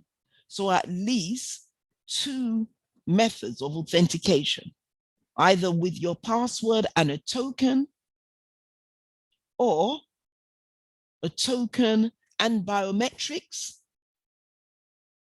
But does the company ensure that multi-factor authentication is enabled for all user access to their systems? And I'd say a 5. Change management. Does the company formally approve, test, and log all changes to the systems in use? Do they test all system changes before these are applied? Or do they simply just go ahead and apply those changes with no formal change control or change management process in place? Does the company use artificial data in both development and test environments, or does it use live data? Artificial data, why do we need to use artificial data in development and test environments? I'll leave us to answer that question in the chat window whilst we move on to the next question. So why the need to use artificial data in development and test environments rather than using live data in those environments? So I'll leave us to answer that question in the chat window. Does the company limit access to development and test environments to only employees with a need to know, with a need to access that environment, our development and test environments? And I'd say a 5. Does the company set the account lockout feature for successive failed logon attempts on all systems support computers? So have all systems been configured to lock people out after they failed to log on many times, after a number of times? So you could say after 3 failed login attempts, are they actually locked out for a period? After 5 login attempts, you could say. But is that set? Because some companies don't actually configure that. And that's when you are exposed to a brute force attack where someone can where a hacker or a cyber criminal can keep trying without being locked out. They just keep trying and trying and trying to guess your password without ever being locked out. But I'll say, yes, we have set that in place. Right, I need to do something there, I believe. Okay, I need to do something at the back end there, but I'll just take our question here. Yes. So to protect the confidentiality. So the question was, why do we need to use artificial data or dummy data when we're working in our development or live environment? Yes, and it's to protect the confidentiality of live data, to minimize the impact of a data breach or the probability of a data breach as well. Yes, we don't use live data to prevent data breaches of confidentiality and data loss. So we're all saying to ensure our data integrity and confidentiality is maintained to minimize risk. So we've all got the right picture, absolutely. To protect the confidentiality of the live data, and the data subjects. So we can't use our live customers' data to develop or to test or to practice things. That would be a breach of their confidentiality. And we could actually use live data in a development environment, and then we bring about data corruption. So that's why I like Joseph's response about data integrity as well. Data integrity. We need to protect the integrity of our live data, so we don't use that in the development environment, and same as we don't use our development and test data in our live environment, because we could then experience data corruption.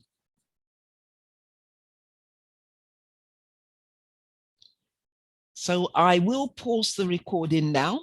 And what I'll do is that we will take a 20-minute break whilst whilst I'll take questions as well. So if you've got any questions, you could ask those questions whilst we take a 20-minute break. So let's talk about application security. We'll now ask this third-party questions about their application security.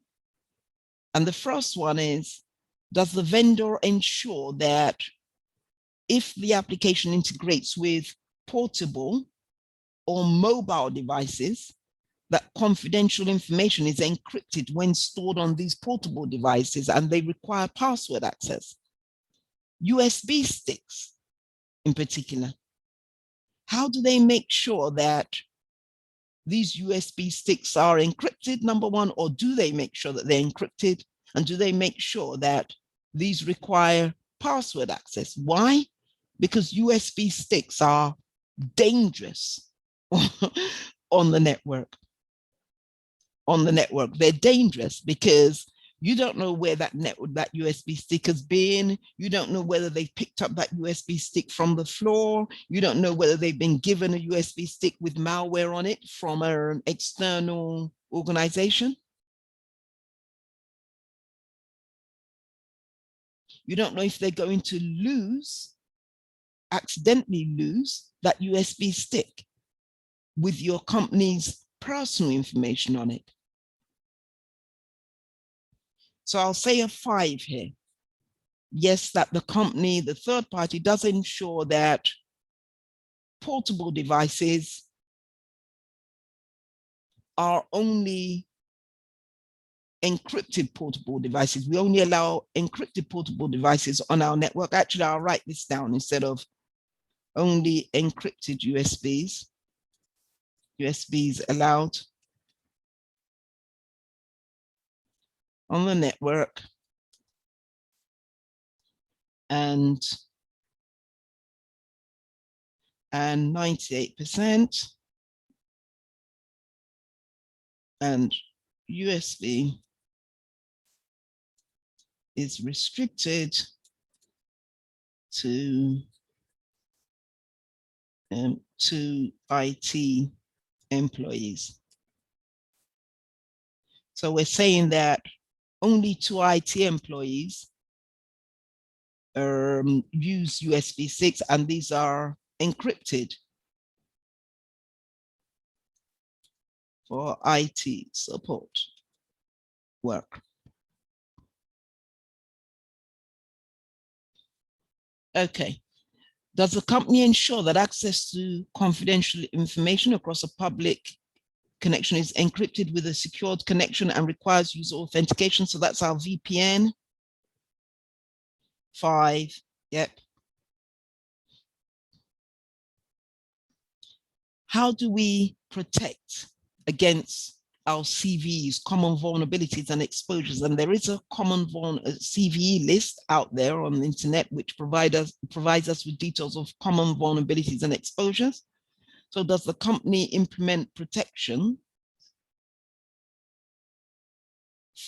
against CVEs in a timely manner? And I'll say yes. Patch management process in place. Process in place to resolve CVEs promptly. Does the third party audit each application against the OWASP top 10 application security risk? So there is an OWASP top 10 application security risk readily available online. I didn't include a link to it in this, but does the company actually audit the application against those top 10 application security risks? I'm sure Kemi may have that list available. You could drop a link in the chat window, please, if you've got a moment. Thank you. But does the company audit the application? The application that will be processing our personal data or our data against the OWASP top 10 application security risks? And I'll say 5. Yes, we do.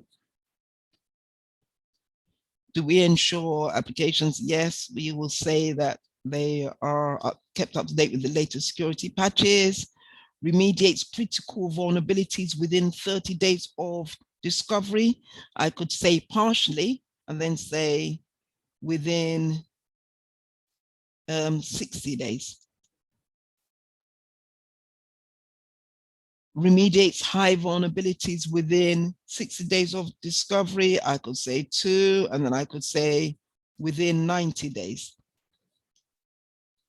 So we're just trying to get a feel for how prompt they are to patch their systems, and including how prompt they are to remediate critical and high vulnerabilities. Do they perform security code reviews as part of their software development lifecycle? Do they review their codes, the codes being developed by their application developers during the software development lifecycle process? We could say 5. Yes, we do. And I could update that by saying manual and automated code reviews at each stage of the software development lifecycle.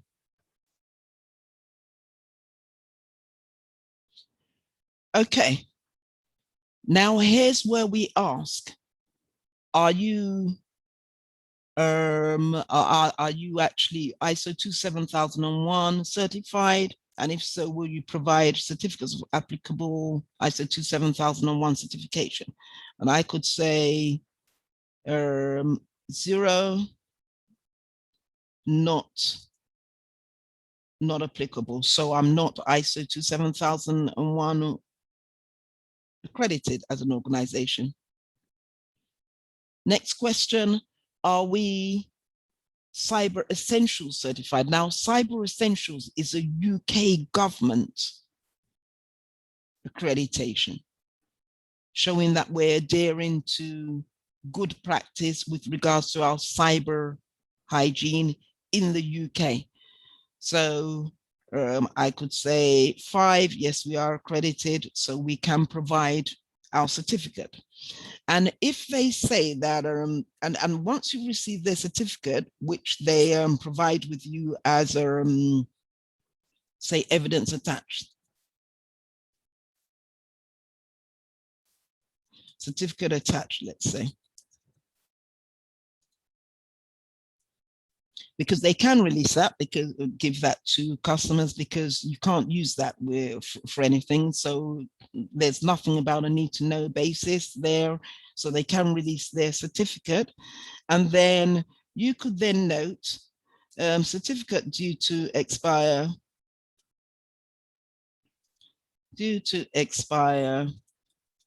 on the 20th August 08/2021.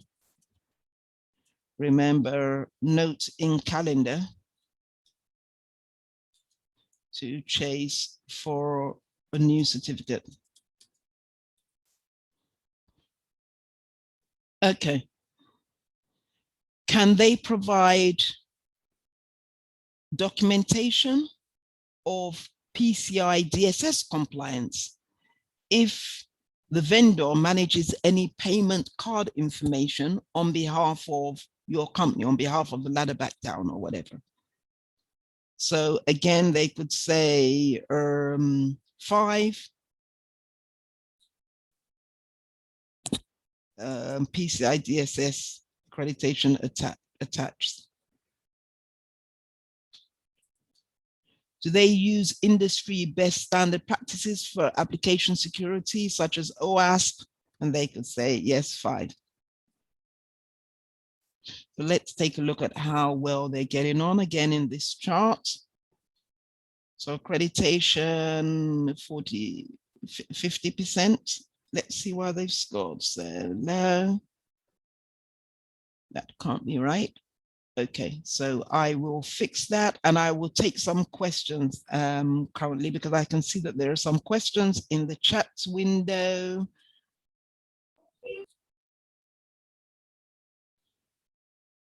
Once we've sent out this questionnaire to a company that has already been appointed to deliver a service, or preferably when a company has responded to a request for proposal, it's preferable to send it out, to send out the questionnaire when a company has responded to a request for proposal or included in the paperwork with a request for proposal. Once we send this questionnaire out and we receive the responses back, our responsibility is to assess the risk based on their responses and to provide the business department that has requested the service with a risk assessment. Our responsibility is not to choose the supplier for the team. So let's give an example of what I'm talking about there. The cyber risk team sends out this questionnaire to a vendor that the HR team has requested we send the questionnaire out to. So let's say the HR team is looking for a new recruitment service provider. They will let the cyber risk team or information security risk team know we are considering appointing company XYZ to provide recruitment services for us for the next year. The cyber risk team send out this questionnaire to that vendor, company XYZ. Once we've received the questionnaire back with all of these different areas completed, we then take a look at these responses. We take a look at this chart that says privacy, they're compliant, 85%, policies, a bit weaker, 73%, with their information security architecture, 93%.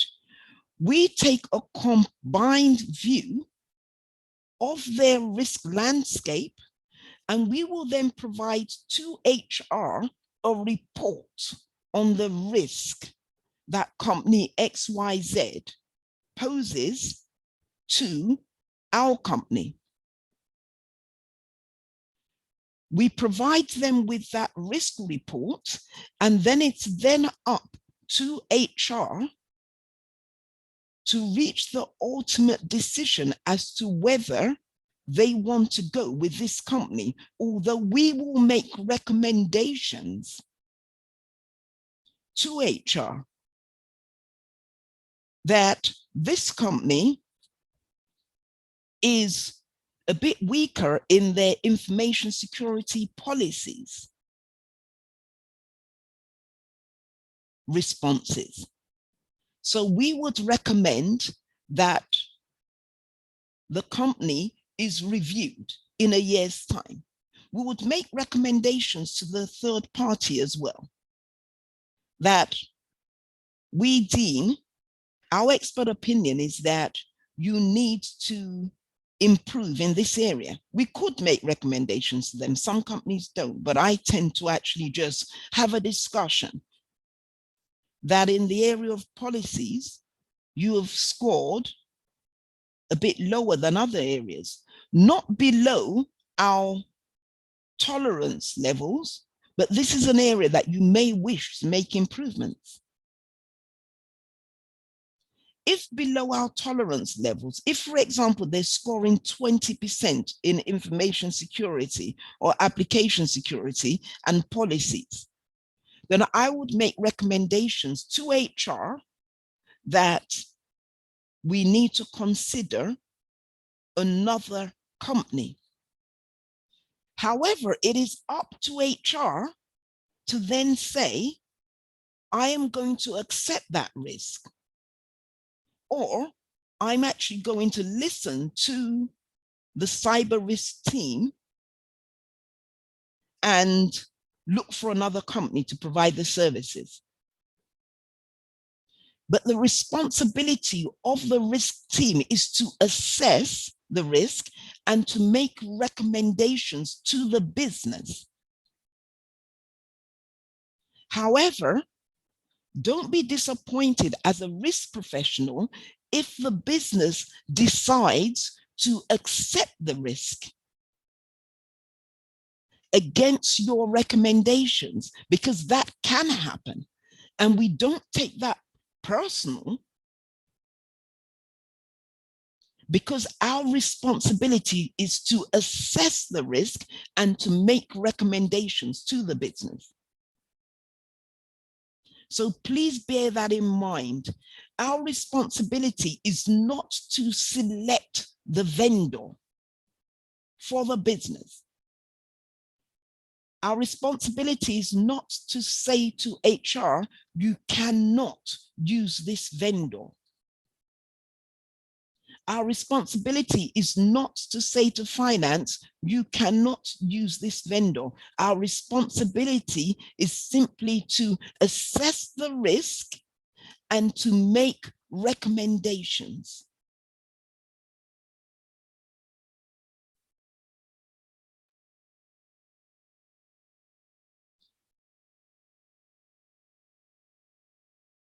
So let's continue with the questionnaire. Identity and access management.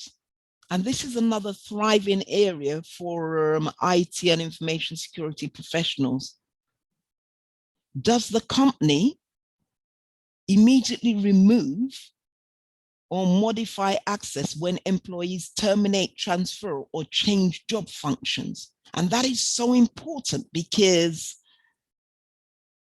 employees, I've heard of employees that leave companies and they say that 6 months, a year later, they've still got access to the cloud. They don't have access to the company's internal network, but all their data in the cloud is still available to them. So we ask that question: is their access terminated as soon as they leave, including within the cloud? Does the company assign unique IDs, and does it prohibit password sharing? And we'd say a 5, because most companies do that.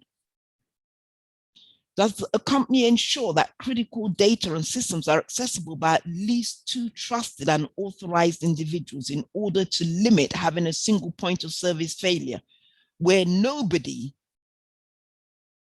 has access if a single person is unavailable or off sick? So we'd say 5.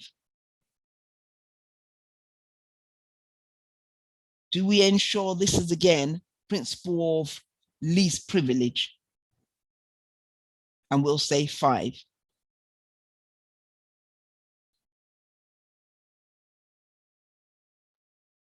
So vendor scoring again. Does a company review access permissions monthly, at least monthly, for all server files, databases, applications, etc.? And we'll say 2, because we review, and I can say quarterly. So we do review, but we review this quarterly.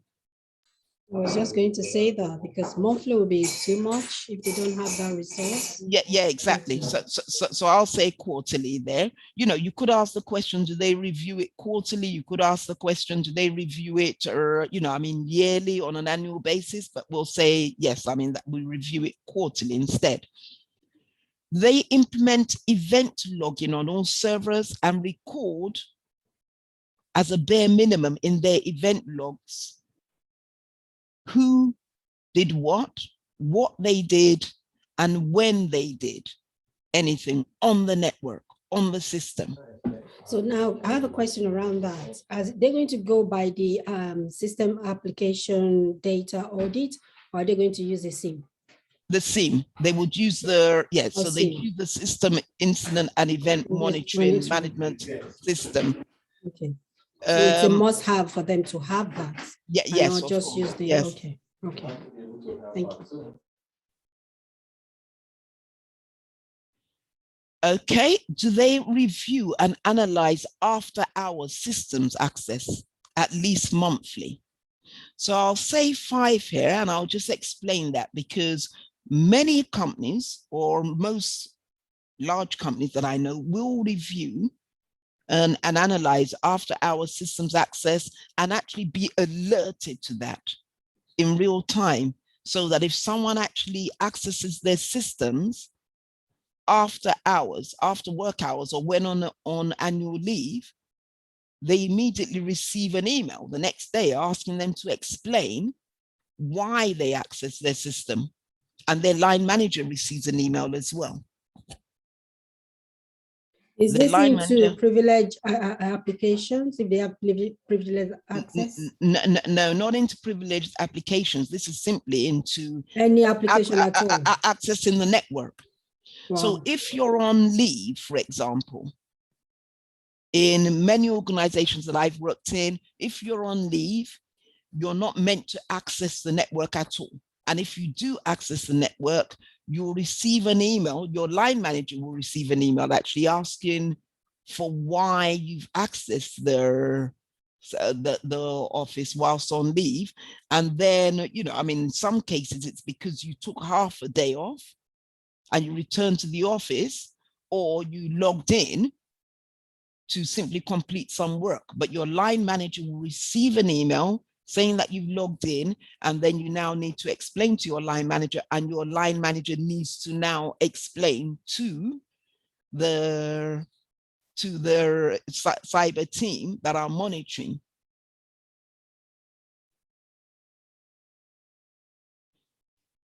So do you also review system logs for failed logins or failed access attempts at least quarterly? And we'll say, yes, we do. Reviews and removes dormant accounts on systems at least monthly.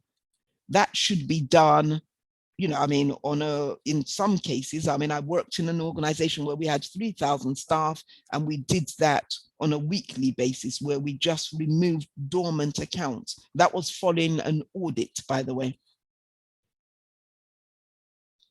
Do we review server logs every week for possible intrusion attempts, web server logs now, and daily for significant changes in the log file size as an indicator of compromise? Because if your web server log file changes significantly, then that means that you've got someone or people trying to compromise, trying to do a brute force attack, or trying to access your network through any means.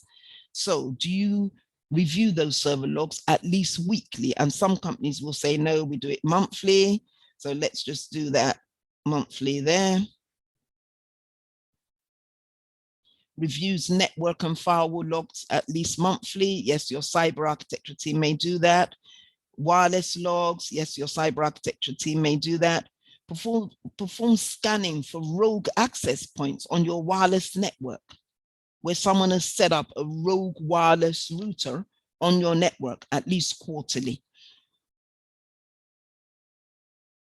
Actively manages your IDS and intrusion detection systems and intrusion protection systems and alert notifications. Make sure that all of those have been implemented. Well, you can say yes, but then you can say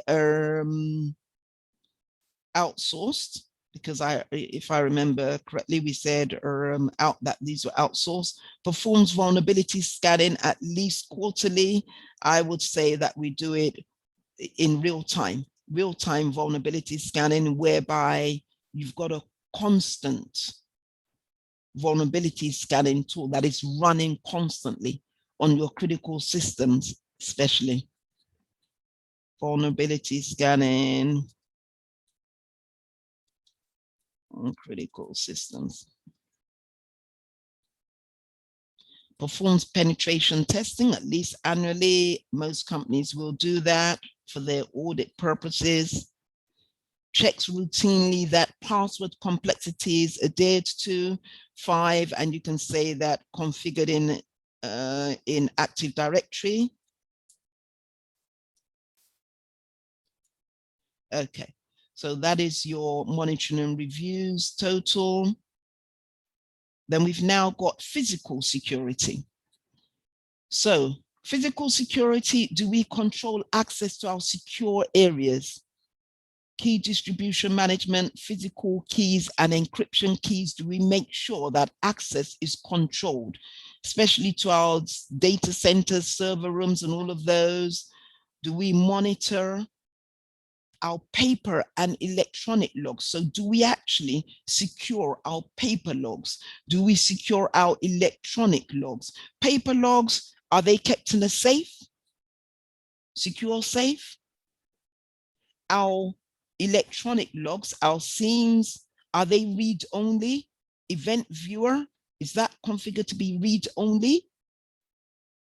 So we can say 5, controls access to server rooms and follows least privilege and need to know practices, making sure that you've got your keypads in place.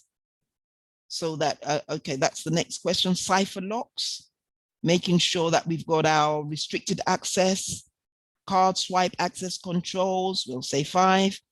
Securely disposes printed confidential information. That is so important.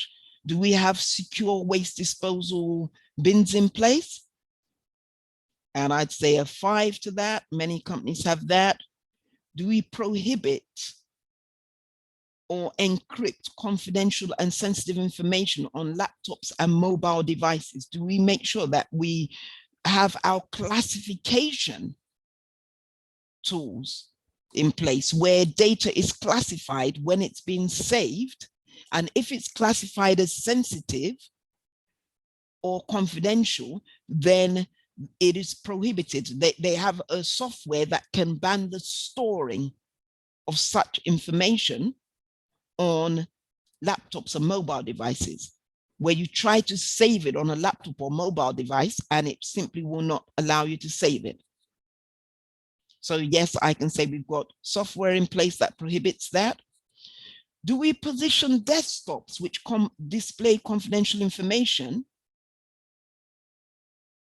in places where a passerby can't see that information? I remember years ago, I used to work in Ealing, and I used to walk past a bank, and they would have employees back in the window. And so that meant that their screen was facing the window. The screens were facing the window. And I actually went in one day and I just mentioned it to them. You know, I mean, that, okay, that can't passers-by see your data? And I walked past there about a year later or so, and they'd changed all their systems to not face the window so that their screens were not facing the window.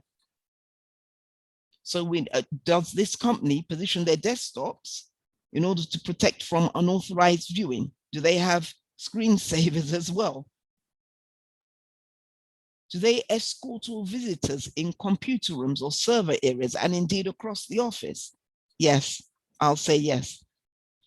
Do they have environmental controls where possible to manage equipment risks such as fire safety, temperature, humidity in the server rooms, UPS backups, that is your battery backups for your servers? So I'll go with a 5. Does the company have no external signage indicating the content or value of the server room? So I hope they don't have signage out there saying, this is our server room. Or they don't have a massive cloud facility and they've got a label on their door or the side of the building that says data warehouse. Data warehouse. A large sign up there saying this is a data warehouse or this is a cloud facility, cloud warehouse. Inviting cyber criminals to attempt to access that location, to target that location. So no, we have no external signage. This bit is very important and needs to be included. This question 10 here needs to be included in our contracts with our cloud provider or with our external contract holder.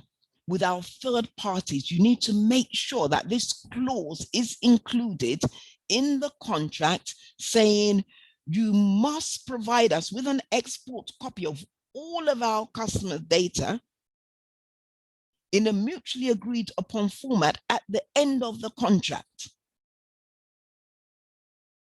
Don't tell us any stories about you retaining ownership to our data at the end of the contract.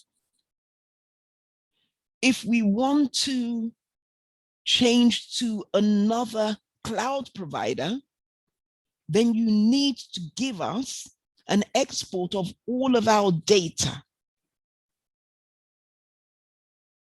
at the end of the contract. That needs to be included in the contract with the cloud provider in the information security clauses. That is so important because you don't want to end the contract and find that all your data is left on the cloud provider's servers without you having a means of extracting this data to provide to a new cloud provider that you may choose to go with. So that needs to be written in the information security clauses. Does the company follow forensically secure data destruction processes for confidential data on hard drives, tapes and removal media when it is no longer needed and at the end of the contract term?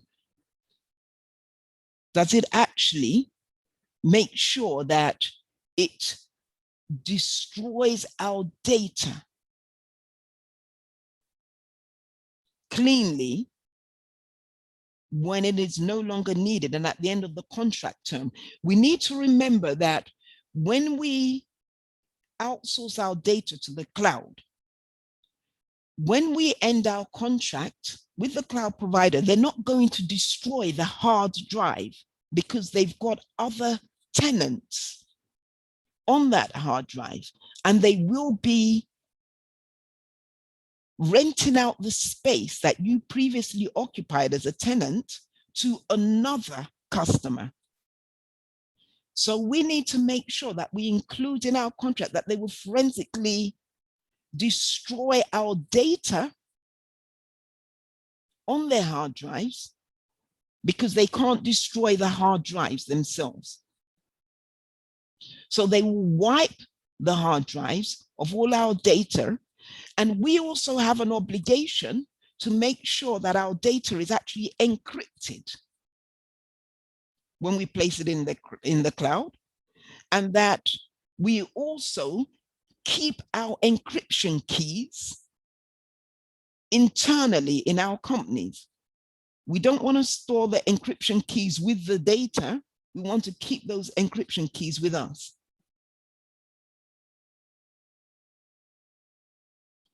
Any questions, please type them in the chat window, and we'll answer those questions once we finish this vendor scoring questionnaire, which we've nearly finished. So crisis and incident management. We'll ask a few questions about crisis incident and incident management. Has the vendor got a documented crisis management plan for mission critical IT operations sites? Has the cloud provider got a documented crisis management plan? What do you do in the event of a crisis? And has that been documented?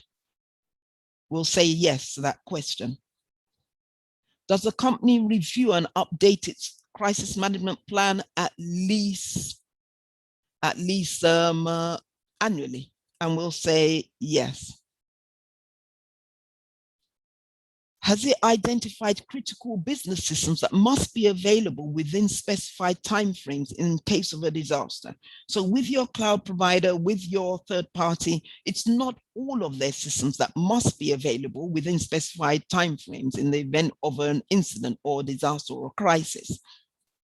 But their customer systems must be available within specified timeframes. And we're asking them, have they actually taken the time to identify those critical business systems? Remember I said earlier that, for example, with a company, well, you know, our company now with the ladder back down, if I employed paid staff, then in the event of a crisis, the payroll system would need to be available for sure. But any system that we use to store data for our workshops and our training slides, that is not critical. It doesn't need to be available within a specified time frame in the event of a disaster. That could be recovered later. So the question is, has this third party identified any critical business systems that must be made available within specified timeframes in the case of a disaster?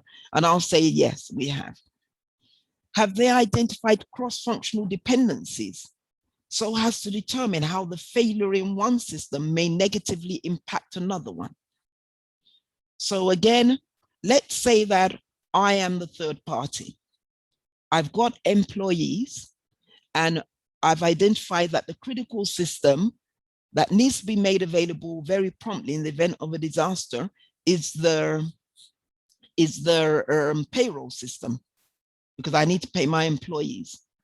Well, a cross-functional dependent system may be the HR system that tells me the details of all the employees, or a roster system that tells me the hours that each employee has worked.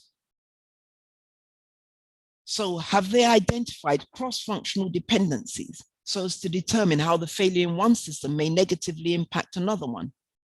The third party may be a company that hosts all of my customer systems and my trading systems, client systems that are investors, and also my trading systems, my trading platforms. So have they identified a link between the client systems, my client database of my client names, and the trading systems, so that in the event of a disaster, they readily bring up both systems, but they don't just go and bring up the trading systems without bringing up the client databases? So we're asking that question, have they identified dependencies? Have they got written backup procedures and processes? Have they tested the integrity of their backup media? Have they actually tested the recovery from those backup systems Do they test that integrity of the backup media quarterly? Or do they simply keep backing up without actually testing to make sure that they can recover? So I'll actually say for this one, I'll actually say, well, actually that we test that every 6 months. Tested 6 monthly.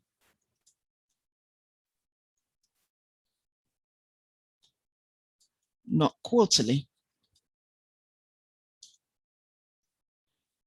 Okay, do they store backup media in a secure manner, and do they control access to that on a need-to-know basis? I'll say 5.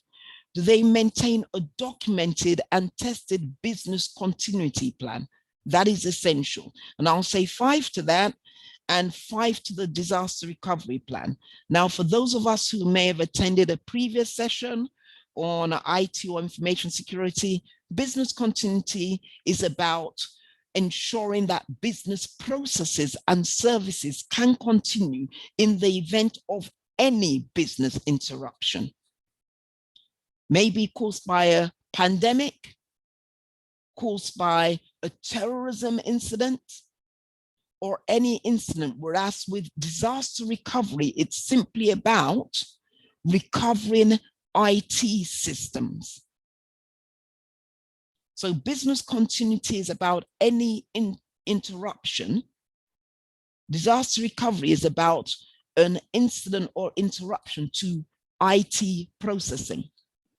So does the company maintain a documented and tested business continuity plan and a documented and tested disaster recovery plan?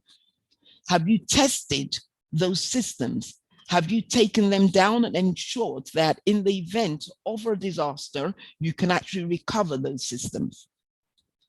Does the company use offsite storage, and has it got documented retrieval procedures for backups? Does it know how to actually recall those backups or to recover those backups in the event of a crisis or an incident?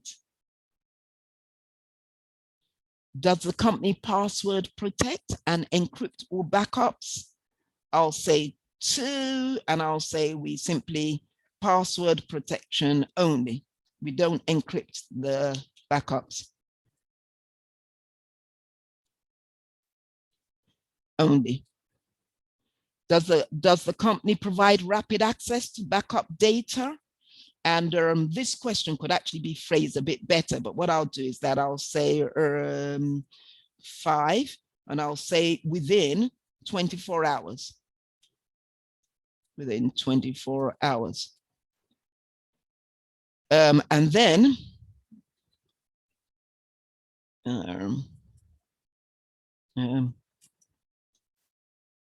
this be shortened for critical data access, critical data backups to 6 hours. So when this questionnaire is sent back to the vendor, you know, I would ask that question. So these comments are there for the vendor to respond to when they receive this back. Do they label backups or their backup media? So their tapes, their backup drives, their archives, they actually label them to avoid errors. And I'd say 5 for this. Now, these questions are being asked of our third parties. Do they sign confidentiality agreements before they actually assign? So our third parties now, we're asking questions about their third parties. So for the recruitment company, I mentioned Alpha Recruitment earlier. I said that we could outsource our recruitment to them. The ladder back down could outsource recruitment to Alpha Recruitment for them to help us recruit employees and manage the interview requests and all of that. They may then store our data of our candidates with another third party. So the question is, have they actually signed confidentiality agreements with their third parties before sharing our data, before backing up our data with them? And they will say, they could say, yes, that we actually follow the same vendor or third-party risk management process as you do. We send them out a full questionnaire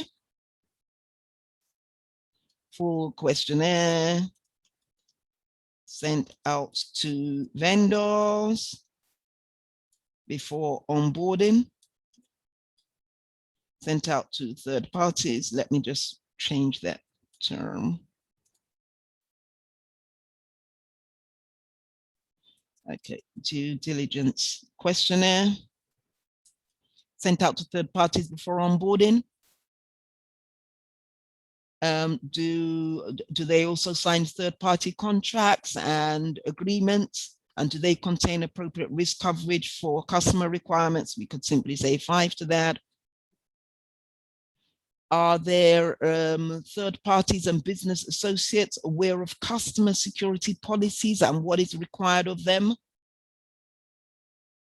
And we could say yes, that we make them aware of our customer security policies, shared with them.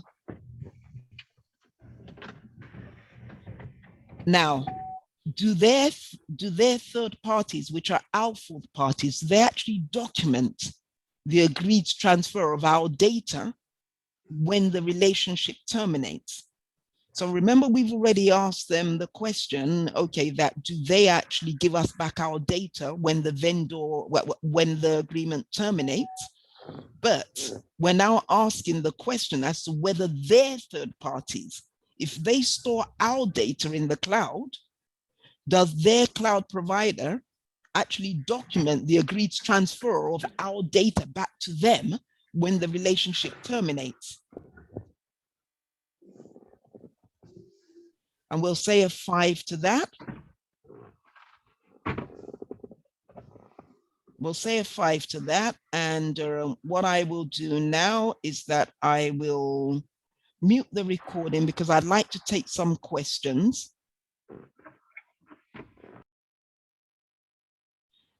Okay, so we've now completed the questionnaire and we've taken a look at these separate areas to identify how satisfied we are with the vendor's cyber controls, cyber and information security controls in place. Our responsibility as a cyber risk or information security risk professional then remains in taking an overview of this chart and providing an expert opinion to our internal customer, where we're taking a look across the board and we're saying, with privacy, their controls satisfy 85% of our requirements. With regards to policies, they're a bit low at 73%. And we take a look at each of these controls and how satisfied we are as cyber experts or InfoSec experts that this company has adequate controls in place. Again, we may ask for evidence in some areas, accreditation, for example. If the company's saying we are ISO 27001 certified, we would ask for evidence of their ongoing certification. And if they provide a certificate that suggests that their certification is about to expire, we then ask them for progress with regards to renewing their certification. If their certification is due to expire in 3 months' time, we put a note in our calendar to remind us to chase them up for that certificate in 3 months' time. We don't wait until the following year when we're going to conduct an annual review if it's a critical outsource provider before we ask for their latest ISO 27001 certificate. So we're monitoring our companies, monitoring the risks that our outsource providers pose to us on an ongoing basis. Once we've received this scoring, we then prepare a report to the internal customer, HR in this instance, that have asked us to assess the risk posed to our company by this third party. We provide a report to HR saying, here is my expert opinion on the risk that this company poses to us. With regards to their information security policies, they may have scored a bit low, 73%. However, that is within our tolerance. Since it's within our tolerance, I would recommend that we proceed on the cyber front, because you're only assessing this third party with regards to its cybersecurity controls. However, if they are scoring below 50% in critical areas such as privacy, that they're unable to actually protect our customers and employee private, confidential, sensitive information, they're scoring below 50% with regards to crisis management, so that in the event of a cyber crisis or a cyber incident, they may not be able to readily recover and provide us with our services. If they're scoring below 50% with regards to identity and access management, so that they're not readily terminating access to their ex-employees, then I would be laying out my reservations about this company to HR. That is our internal customer that has commissioned this risk assessment. However, as I said earlier, it is then up to HR to accept the risk. The HR sponsor may say, we have made up our mind that we're going with that company, and we must not take that as a personal slight on our expertise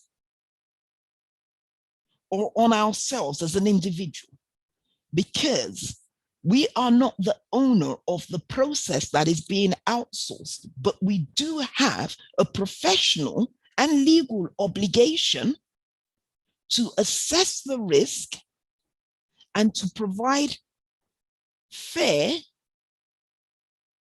and honest expert opinion and recommendations to our internal customer. We are obliged to do that. But the decision to proceed with that third-party vendor is not ours to take. We make recommendations. And so that concludes the vendor risk assessment process. And I'll just take a few questions, and then I'll also question if we want to actually proceed, continue with this session, or whether we would like to return for another session with regards to our SOC 2 type 2 assessment. That would just take about half an hour of our time, but I am aware that we did say that this session would conclude at 2 o'clock, and I really don't want to not conclude at 2 o'clock. So let's take a look at some questions. And if anyone wants to unmute themselves as well to ask any questions, then please proceed to ask your questions now and to let me know if you'd like to proceed or to continue or proceed or to return possibly next Saturday for a 1-hour session on SOC 2 Type 2 reports. So on the basis that the majority have said that we would like to return next Saturday for an hour session just to discuss the SOC 2 Type 2 reports, and maybe by that time we would have had the opportunity also to review the recording of today, or you may have come up with some questions of your own without having reviewed the recording of today's session. We'll take that session next Saturday, and we'll also take any further questions that you may have around the third-party risk assessment process. So have an amazing week all, and we'll meet again next Saturday.